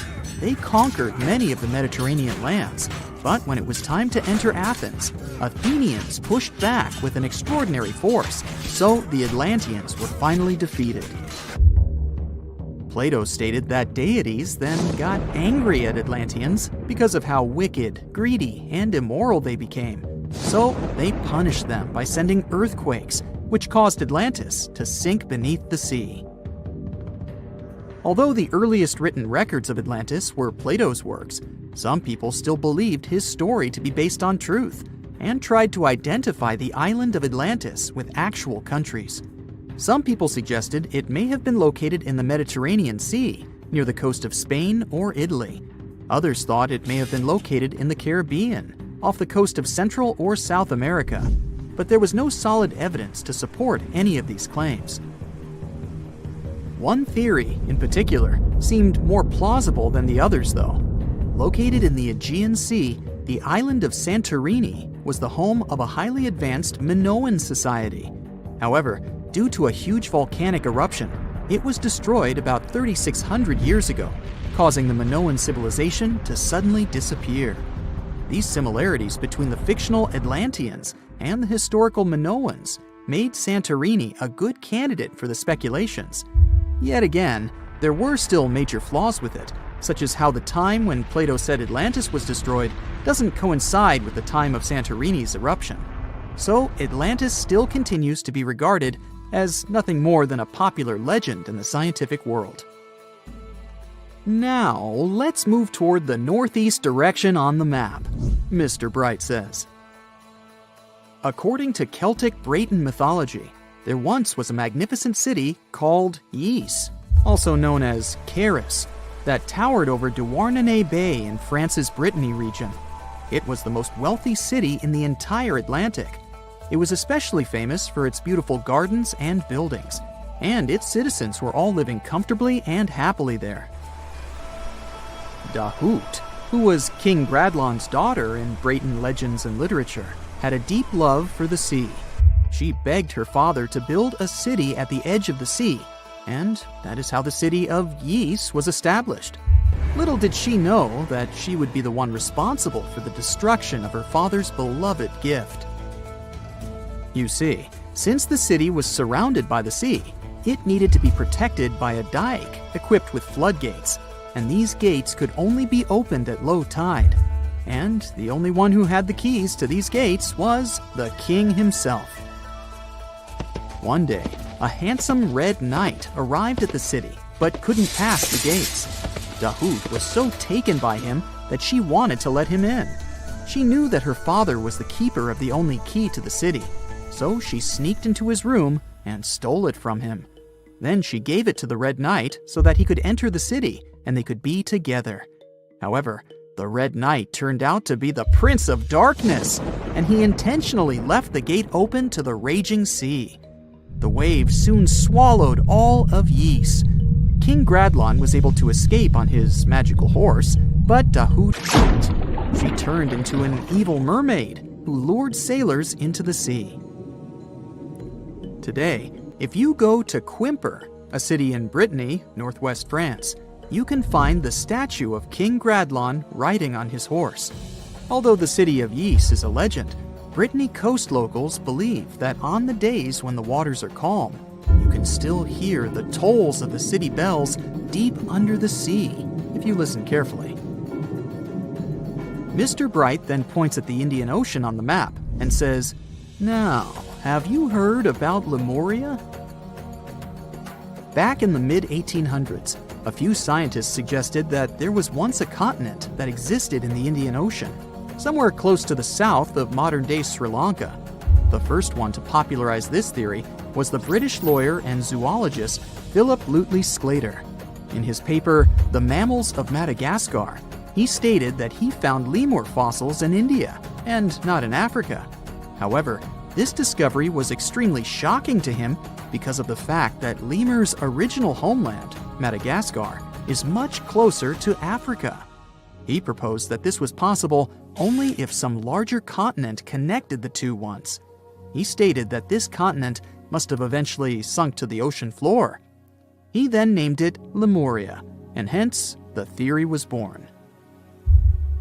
People who came after Sclater took his theory a step further and thought that Lemuria was also the home of an extinct race of humans called Lemurians, who had 4 arms and enormous bodies, and were also the ancestors of modern-day humans, as well as lemurs. Of course, as new scientific discoveries were made on plate tectonics, evolution, and the study of DNA, the theories regarding the fictional continent called Lemuria were debunked. The last fictional land on the map is Agartha, Mr. Bright says. Taking its roots from Eastern mysticism, one legend says there's a kingdom called Agartha that is located deep beneath the surface of the earth. It's where all four corners of the world are connected by paths and tunnels.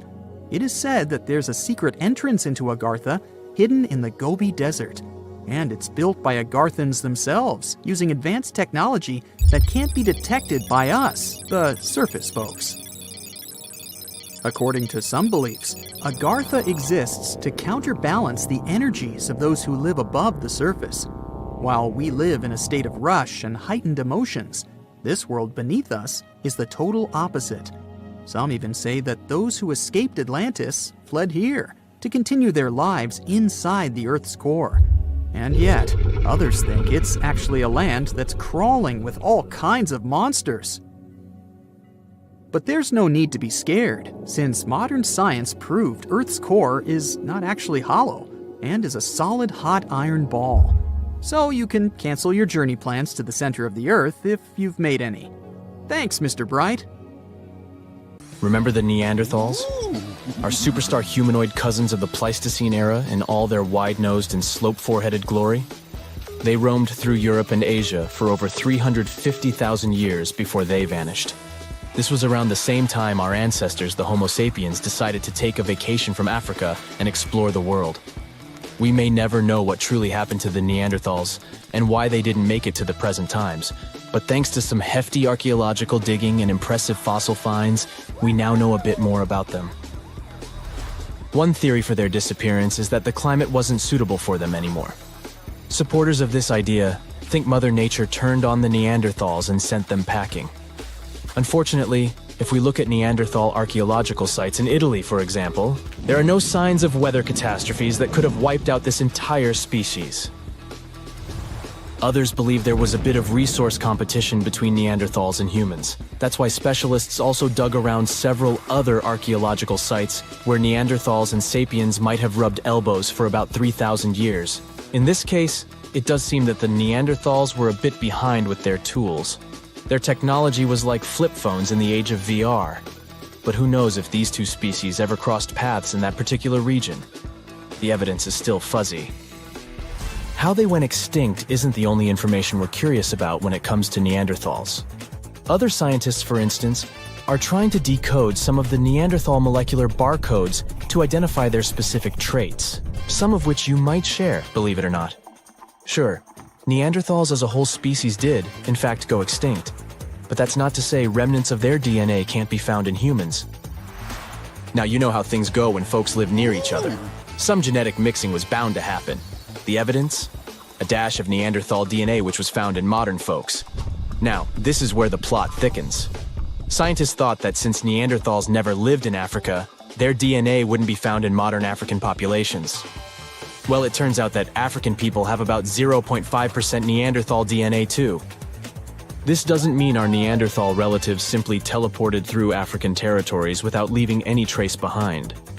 What this discovery actually implies is that early humans might have visited Europe, mixed their genetic material with that of Neanderthals, after which they returned to Africa. That's a lot of migration. How did we stumble upon that Neanderthal DNA these days, you might wonder?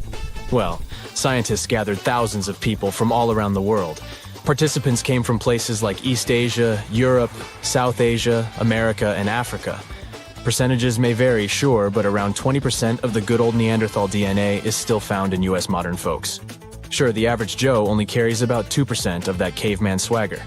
If you're from certain places or families that have a smidge more Neanderthal in their gene soup, you're looking at 3% tops. Is there anything in particular that we share with our long-gone humanoid cousins?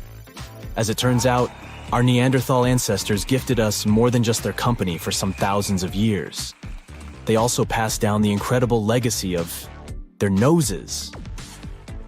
Well, you see, the Neanderthals were outfitted with some seriously high-rising sniffers. These weren't just cosmetic, They were also quite the asset in chilly climates. The icicle-dripping, teeth-chattering kind of cold where your breath could freeze before it leaves your lips. During those days, the Neanderthal noses worked as personal heaters, warming and humidifying the cold, dry air they inhaled. For that kind of extreme weather, these impressive nasal skyscrapers turned out to be quite handy. When our Homo sapiens ancestors decided to leave the sunny savannas of Africa for a spot of frostbite up in Eurasia, they bumped into the Neanderthals. This encounter resulted in not just an exchange of pleasantries, but also an exchange of genes that coded for larger noses. This newfound genetic nugget was discovered by scientists who dug deep into the DNA of over 6,000 volunteers.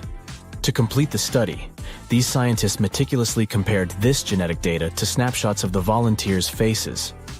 They measured the distances between various points on each face, such as the height of the volunteers' nose bridges. They then played a game of spot the genetic marker to identify if certain facial traits were linked with specific genes. By the end of this exciting chase, they hit the jackpot. 33 shiny new genome areas were linked to facial features. One standout gene, named ATF3, was traced back to our Neanderthal ancestors and seemed to be the maestro of controlling nose height. Participants with Native American ancestry had Neanderthal hand-me-downs in this gene, contributing to their taller noses. Think of the ATF3 gene as a Neanderthal housewarming gift to us humans as we stepped into colder climates from Africa. Interestingly, this isn't the first time our ancestors have played pass the gene. Back in 2021, the same research team uncovered a gene influencing lip shape called TBX15. This gene was a little love note from the Denisovans, another set of our ancient relatives, who lived in Asia and went extinct around 30,000 years ago. Another part of the scientific community believes our Neanderthal buddies had this weird genetic feature when it came to their brains. Is that why they didn't make it? Through this theory, it was suggested that US humans might owe our brainy edge to a quirky gene mutation. This mutation gave our neocortex, that's the smarty pants part of the brain, a little population boom in the neuron department. This amazing gene of ours isn't all that different from the Neanderthal version. It's just one amino acid off. Just like ordering a coffee with one sugar instead of none. This tiny tweak is found in virtually all modern humans. Meanwhile, our extinct relatives, the Neanderthals, Denisovans, and other primate pals, all missed the mutation memo, at least according to the study. Now, let's not get ahead of ourselves. Just because we have more neurons doesn't necessarily mean we're geniuses by comparison. But these results do suggest that we might have rewired the brain in a way that gave us a cognitive leg up. Also, it's not all about this lone amino acid difference. It's just a piece of the puzzle. Scientists have previously found a whopping 96 differences between our DNA and that of Neanderthals that could have potentially affected our different outcomes as species.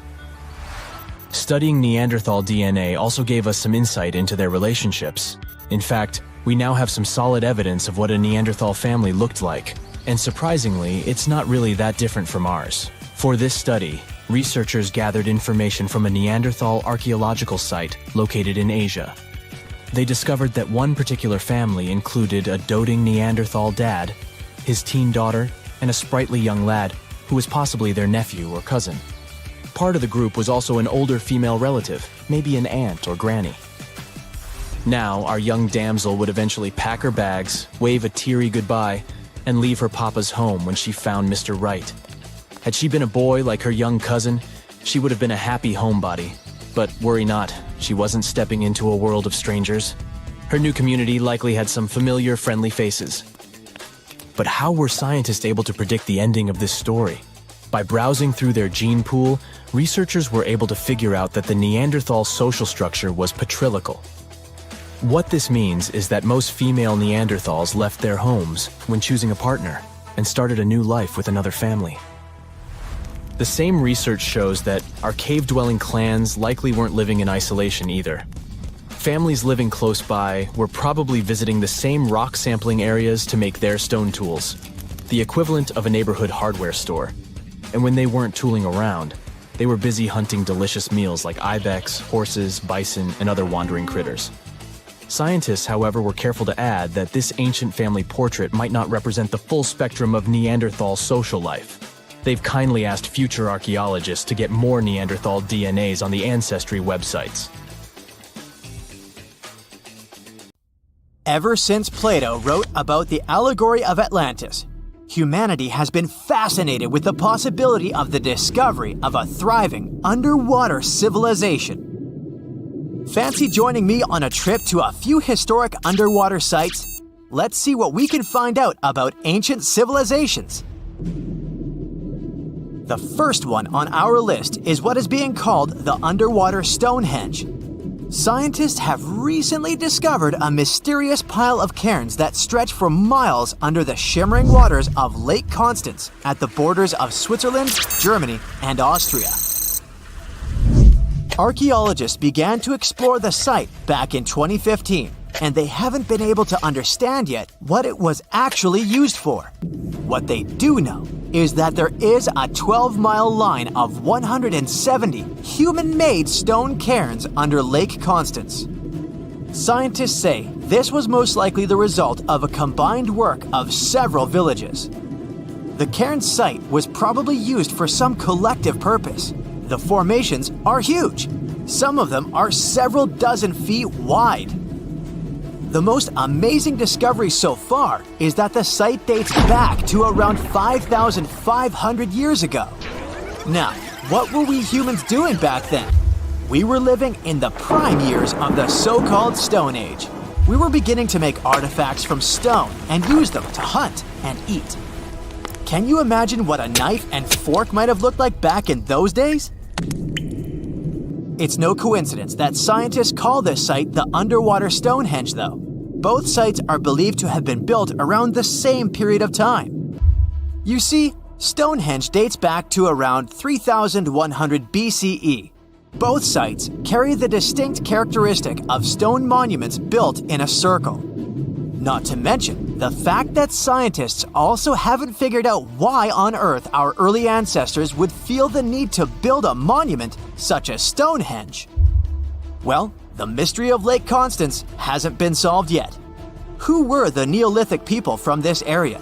And for what purpose did they go through such an amount of work and effort to build this huge stone site? Next, we're taking you on a tour of the Ryukyu Islands just off the coast of Japan. You're diving deep down to an archaeological site.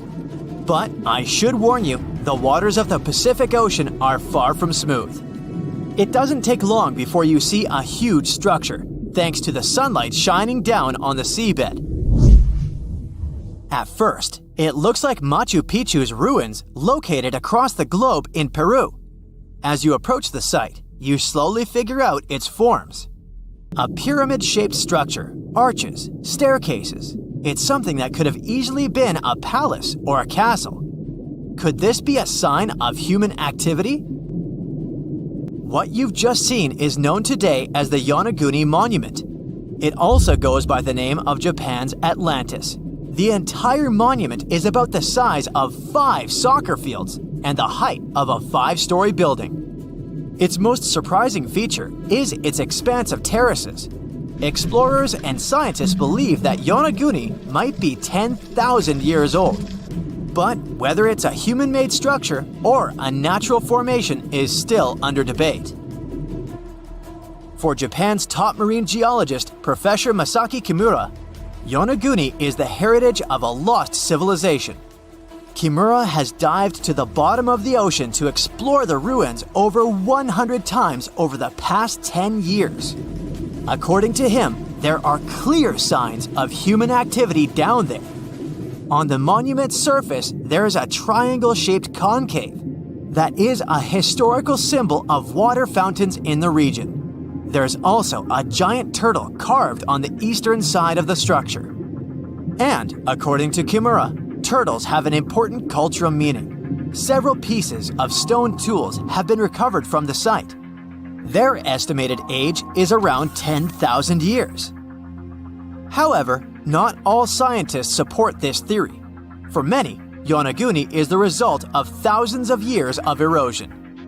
The fact that the monument is composed of one massive rock leads them to believe it's not human-made.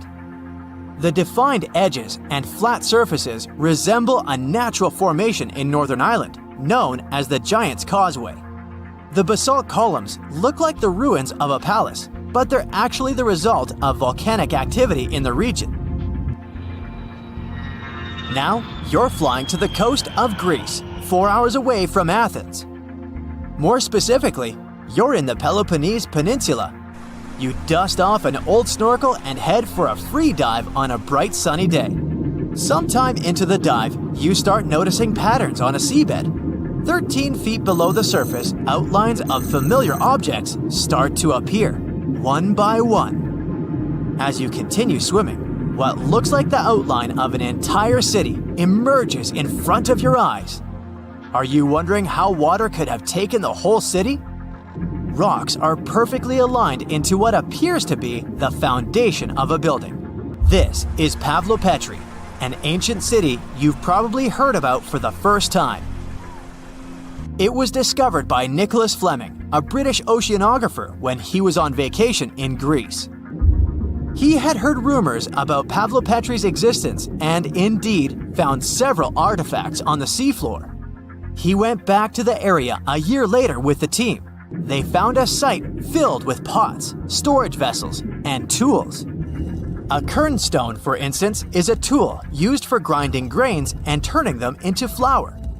Multiple amphoras indicate that this settlement dates back to the Bronze Age, 5,500 years ago, when people started living in towns. The settlement is believed to have existed for over 2,400 years. Today, Pavlopetri is considered the oldest submerged town ever discovered, and what's impressive is that it wasn't a simple village. It was a vibrant port city with stone buildings, a marketplace, streets, and even squares. The next stop on our voyage is one of today's most famous underwater cities that has been turned into an archaeological park. The city of Port Royal in Jamaica exists only below the surface, but in 1692 it was one of the wealthiest cities in the Western Hemisphere.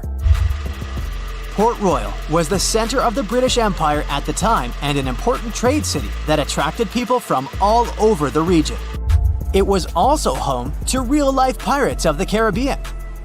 On the morning of June 7, 1692, the people of Port Royal met a different fate than they had probably expected. The city woke up shaking. People were thrown out of their beds by the power of a massive earthquake, ranking 7.5 on a Richter scale. One survivor said he had seen Earth opening up and swallowing the whole town. What he said could be true, as the city was mainly built on sand. The ground swallowed buildings, roads, you name it. Geysers erupted, and finally, waves as big as 10-story buildings hit the city. About 33 acres of the city disappeared under the water. Amazingly, most of its 17th century remains are still in good condition under 40 feet of water. Archaeologists have found taverns, storage rooms, kitchens, and recreational buildings used for diverse purposes. You can also see a grand lion statue, a submerged bridge, and many picturesque arches. Of course, I saved the best for last: India. Just off its coast lies another sunken marvel. A site known as the Lost City of Cambay is located in the Gulf with a similar name. It remained undiscovered until 2001, when the National Institute of Ocean Technology made a routine water assessment.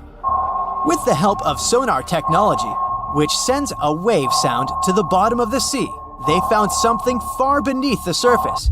Images showed well-defined geometric shapes spread along a 5-mile stretch. The remains date to more than 9,500 years ago, meaning this civilization was lost at around the end of the Ice Age. Debris recovered from the site included construction material, pottery, beads, sculptures, and even bones. Scientists argue whether these artifacts are indeed from the site, but if they truly are, then the lost city of Cambay might be the oldest civilization in the world. It's strange if you think about it. There are old Roman buildings that have lasted for thousands of years, while our newer buildings seem to fall apart. How did the Romans manage to create such strong buildings? A lot of them with complicated designs, too. Recent research has shown that the Romans used a type of concrete that has an extra layer of protection against the elements. It can even fix itself when it gets wet. This discovery not only explains why these buildings have lasted for thousands of years, but it can also help us make cement in a way that's more natural and resistant. A recent study shows that Romans used volcanic ash in their concrete mix to make it stronger, especially when it was near the ocean, where the air is naturally more humid and could naturally cause more damage. These days, we make concrete out of sand, rocks, water, and a special kind of cement called Portland cement. This cement itself is made by cooking limestone, clay, and other substances in very hot ovens that reach over 1400 degrees Fahrenheit. Sure, it creates a well-blended mixture, but it cracks easily, and sometimes it only lasts a few decades. There's one more interesting feature of this amazing Roman concrete. It has small white bits of calcium called lime clasts that stay inside the concrete and do not disappear over time. At first, it may not seem that attractive because it's not as smooth as the concrete we use today. And for many years, specialists used to think that having small pieces of lime in concrete was a bad thing because they thought it made buildings less resistant. But researchers found out that these tiny pieces actually help the concrete fix itself. I wish I could fix myself that easily. They discovered that when the concrete got cracks, it seemed to magically fill them with a substance called calcium carbonate found in the lime clasts.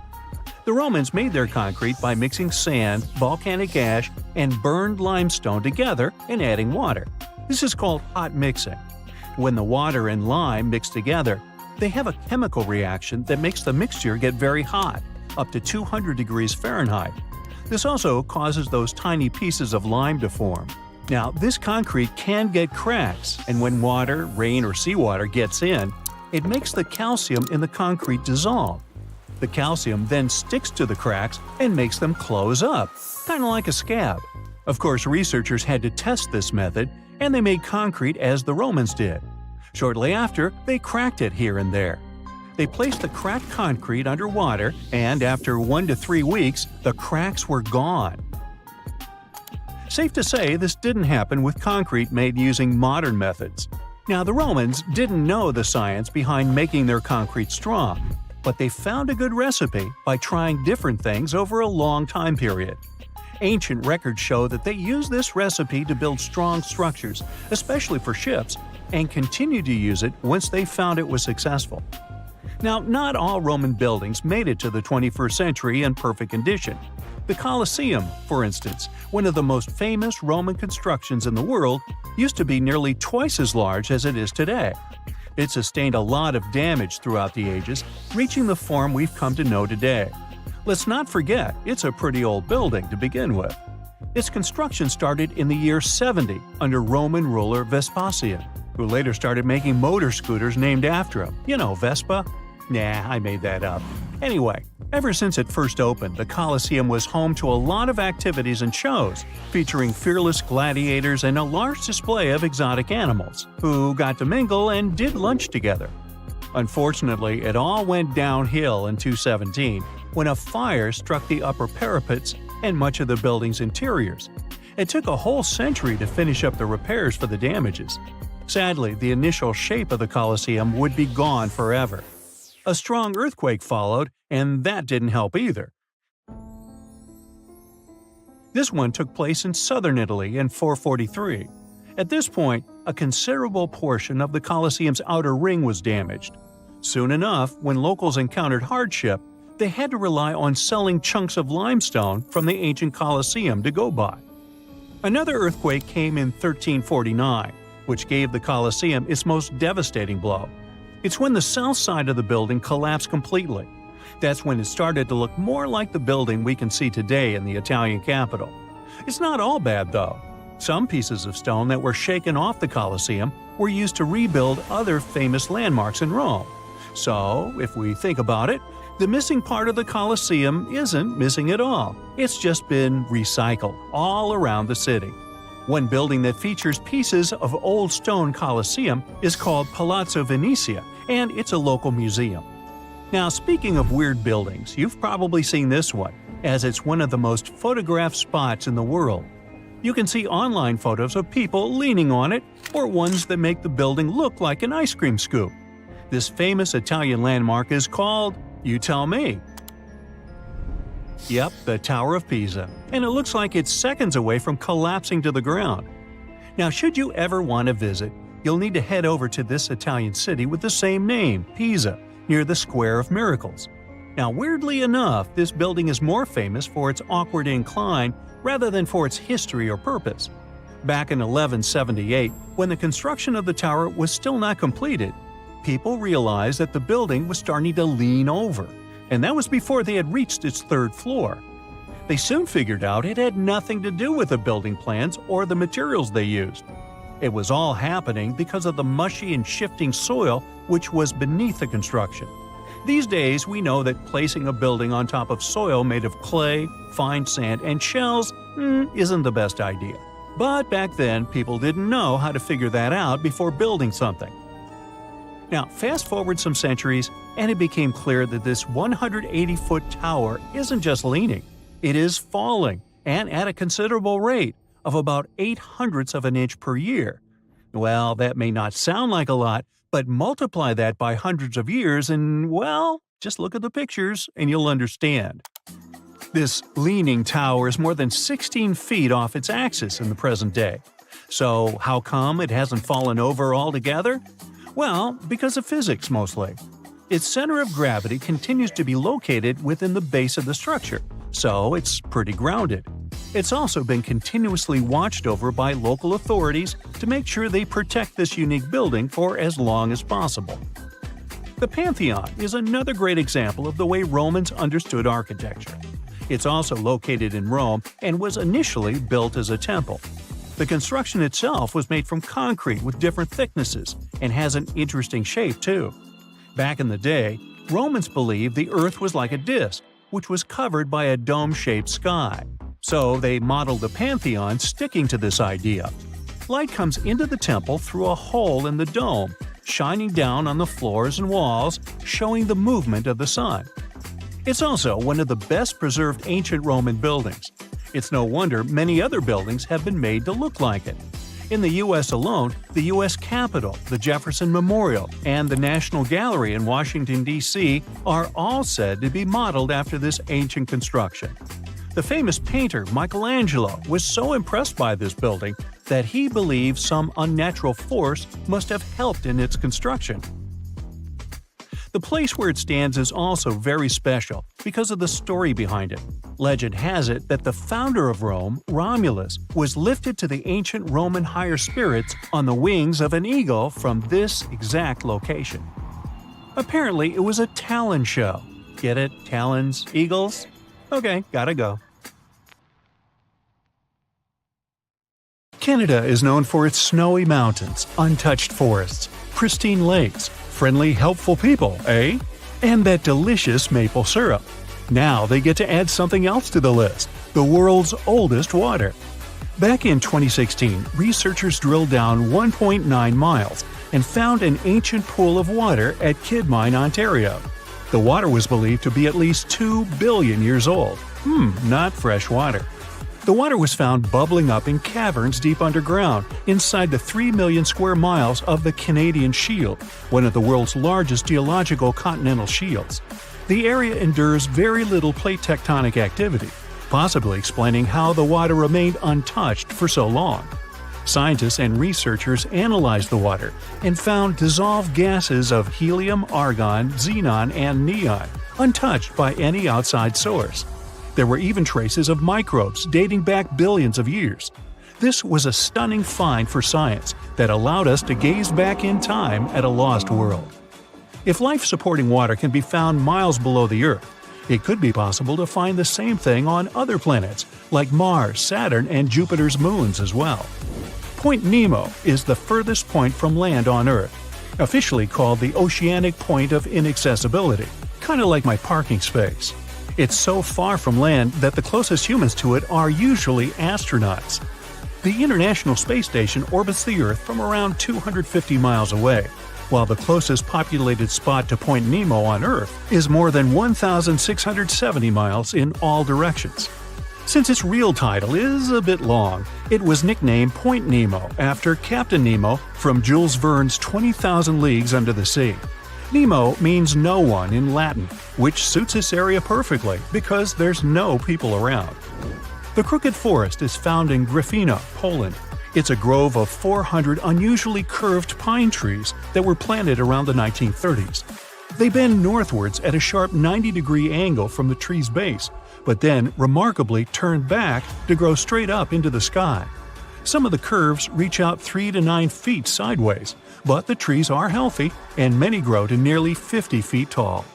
These crooked pines are surrounded by a larger forest of straight-growing pines. There's no explanation as to why they're bent the way they are. The theories for this strange development range from weather conditions to human intervention, but no one knows for sure. The Hamza River is one of the longest and widest rivers in the world, and it sits right underneath the Amazon River itself. At a depth of 2.5 miles, this river flows a little more than a trickle compared to the Great River above it. The push of the Amazon River's water into the Atlantic is around 35 million gallons per second, while the Hamza only manages 1 million gallons per second. Either way, there's no choice but to go with the flow. Around the same length as the Amazon itself, 3,700 miles, it's the width that stunned the science world. It's 125 to 250 miles wide, compared to the Amazon's width of about 1/2 mile to 60 miles wide. The Cave of Crystals was discovered in 2000 when miners drained water from a zinc mine in Chihuahua, Mexico. The state, not the dog. What scientists found was an enchanting cave filled with colossal gypsum crystals that were larger than 33 feet and over 3 feet wide. They were so pure that scientists were unable to work out how old they were, but researchers believe they discovered a 50,000-year-old sample of bacteria inside one of the crystals. Also known as the River of Five Colors, Caño Cristales is one of the most amazing natural wonders in all of Colombia. The area is filled with waterfalls, pools, and caverns, but the river itself is the true wonder. Every year, between June and November, the river hypnotizes spectators with amazing yellows, greens, blues, blacks, and red shades to create a liquid rainbow. A red plant that grows in the riverbed is the main cause of this unique phenomenon. Other colors come from the black rocks, green algae, clear water, and yellow sand, producing a pearly effect. The colors change every year because of the plant's growth from rainfall, temperature, and sunlight. During the rest of the year, the riverbed appears in a dull green hue. Scientists in Hawaii discovered that red algae were making sounds in the waters around coral reefs. The noise was believed to come from the loud snapping shrimp, until researchers put the sound and presence of algae together and started monitoring the bubbles. As the algae use photosynthesis for food, they produce tiny bubbles that collect on their surfaces. When the bubbles separate off the plant, they make a ping or popping sound. Reefs can be smothered and suffocate if they're covered by too many algae. Discovering that photosynthesis makes a sound could be useful for the reef's preservation. The algae could provide early warnings for scientists, so they can stop these vulnerable areas from being overrun. After heavy rains and seismic activity hit Kenya's Great Rift Valley in March 2018, a vast chasm expanded across the land. The rift measured quite a few miles long and was over 50 feet wide in some parts. Essentially, it was tearing Africa in two. Africa sits on two tectonic plates, the Nubian and the Somali plate. Deep below Earth's surface, driven by the active mantle, the plates are being pulled apart. This creates the huge, extraordinary rifts we see on the surface.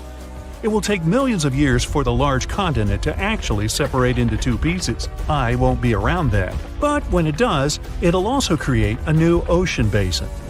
The Eucalyptus diglypta thrive in the tropical forests of Indonesia, Papua New Guinea, and the Philippines, and they're like something straight out of a video game or fantasy movie. Growing up to an enormous height of 250 feet in its native environment, this one-of-a-kind tree has bark that displays green, bright blue, orange, purple, and red streaks as it ages, kinda like me. As strips of bark fall away, the tree's colors change, and the bright green inner bark is revealed. Off of the beautiful island of Mauritius in the Indian Ocean, there's a spectacular view that has to be seen to believe. You'll need to hop on a plane to get a bird's eye view though. What looks like an underwater waterfall is actually sand from the shores being pushed off of a high coastal shelf by ocean currents. It falls all the way into the deep dark depths of the ocean on the southernmost tip of the island. Most of the ocean waters around the island are only 26 to 490 feet deep, but this deep plunge drops down a few miles, creating the illusion of a waterfall. This oceanic shelf didn't exist a few million years ago, but seafloor spreading has created this quite recently. The walking trees of the Amazon are one of the most unique and puzzling ways plants move to get to the perfect spot for everything they need. These trees walk by allowing the new roots to replace the older ones while searching for more sunlight in the dense forest. As the roots fix themselves into the new soil, the tree bends towards the new roots, leaving the old roots to slowly rise. Traveling to a new place with better sunlight and more solid ground can take a couple of years. This is because they only move around 0.8 of an inch a day, or around 65 feet a year. Now you can just imagine this going on in your front yard. You plant the tree here, and next year it's all the way over there. Ah well. Down in southern Costa Rica, 300 stone petrospheres are dotted all over the forest. Some weigh as much as a bowling ball, while others can be up to 15 tons. Their purpose and how they were made so long ago are lost to us. Discovered in the 1930s, a lot of them were removed and transported around the world. It wasn't until the 1970s that we began to preserve and protect these stones. While the stones are mostly a mystery, archaeologists know they're made from granodiorite rock, similar to granite. If they were carved by a civilization, their near-perfect shape must have been made by chiseling away with small stones. Ethiopia's Danakil Depression is an environment that looks like it belongs on another planet. Filled with lava pools, bright neon-colored hot springs, and vast salt flats, it's also the contender for the hottest year-round temperature of 93 degrees Fahrenheit. Poisonous gases fill the area with hot springs filled with acid. Worse, it only receives up to 8 inches of annual rainfall. It's also one of the lowest places on the planet, at 410 feet below sea level. No wonder it's one of the most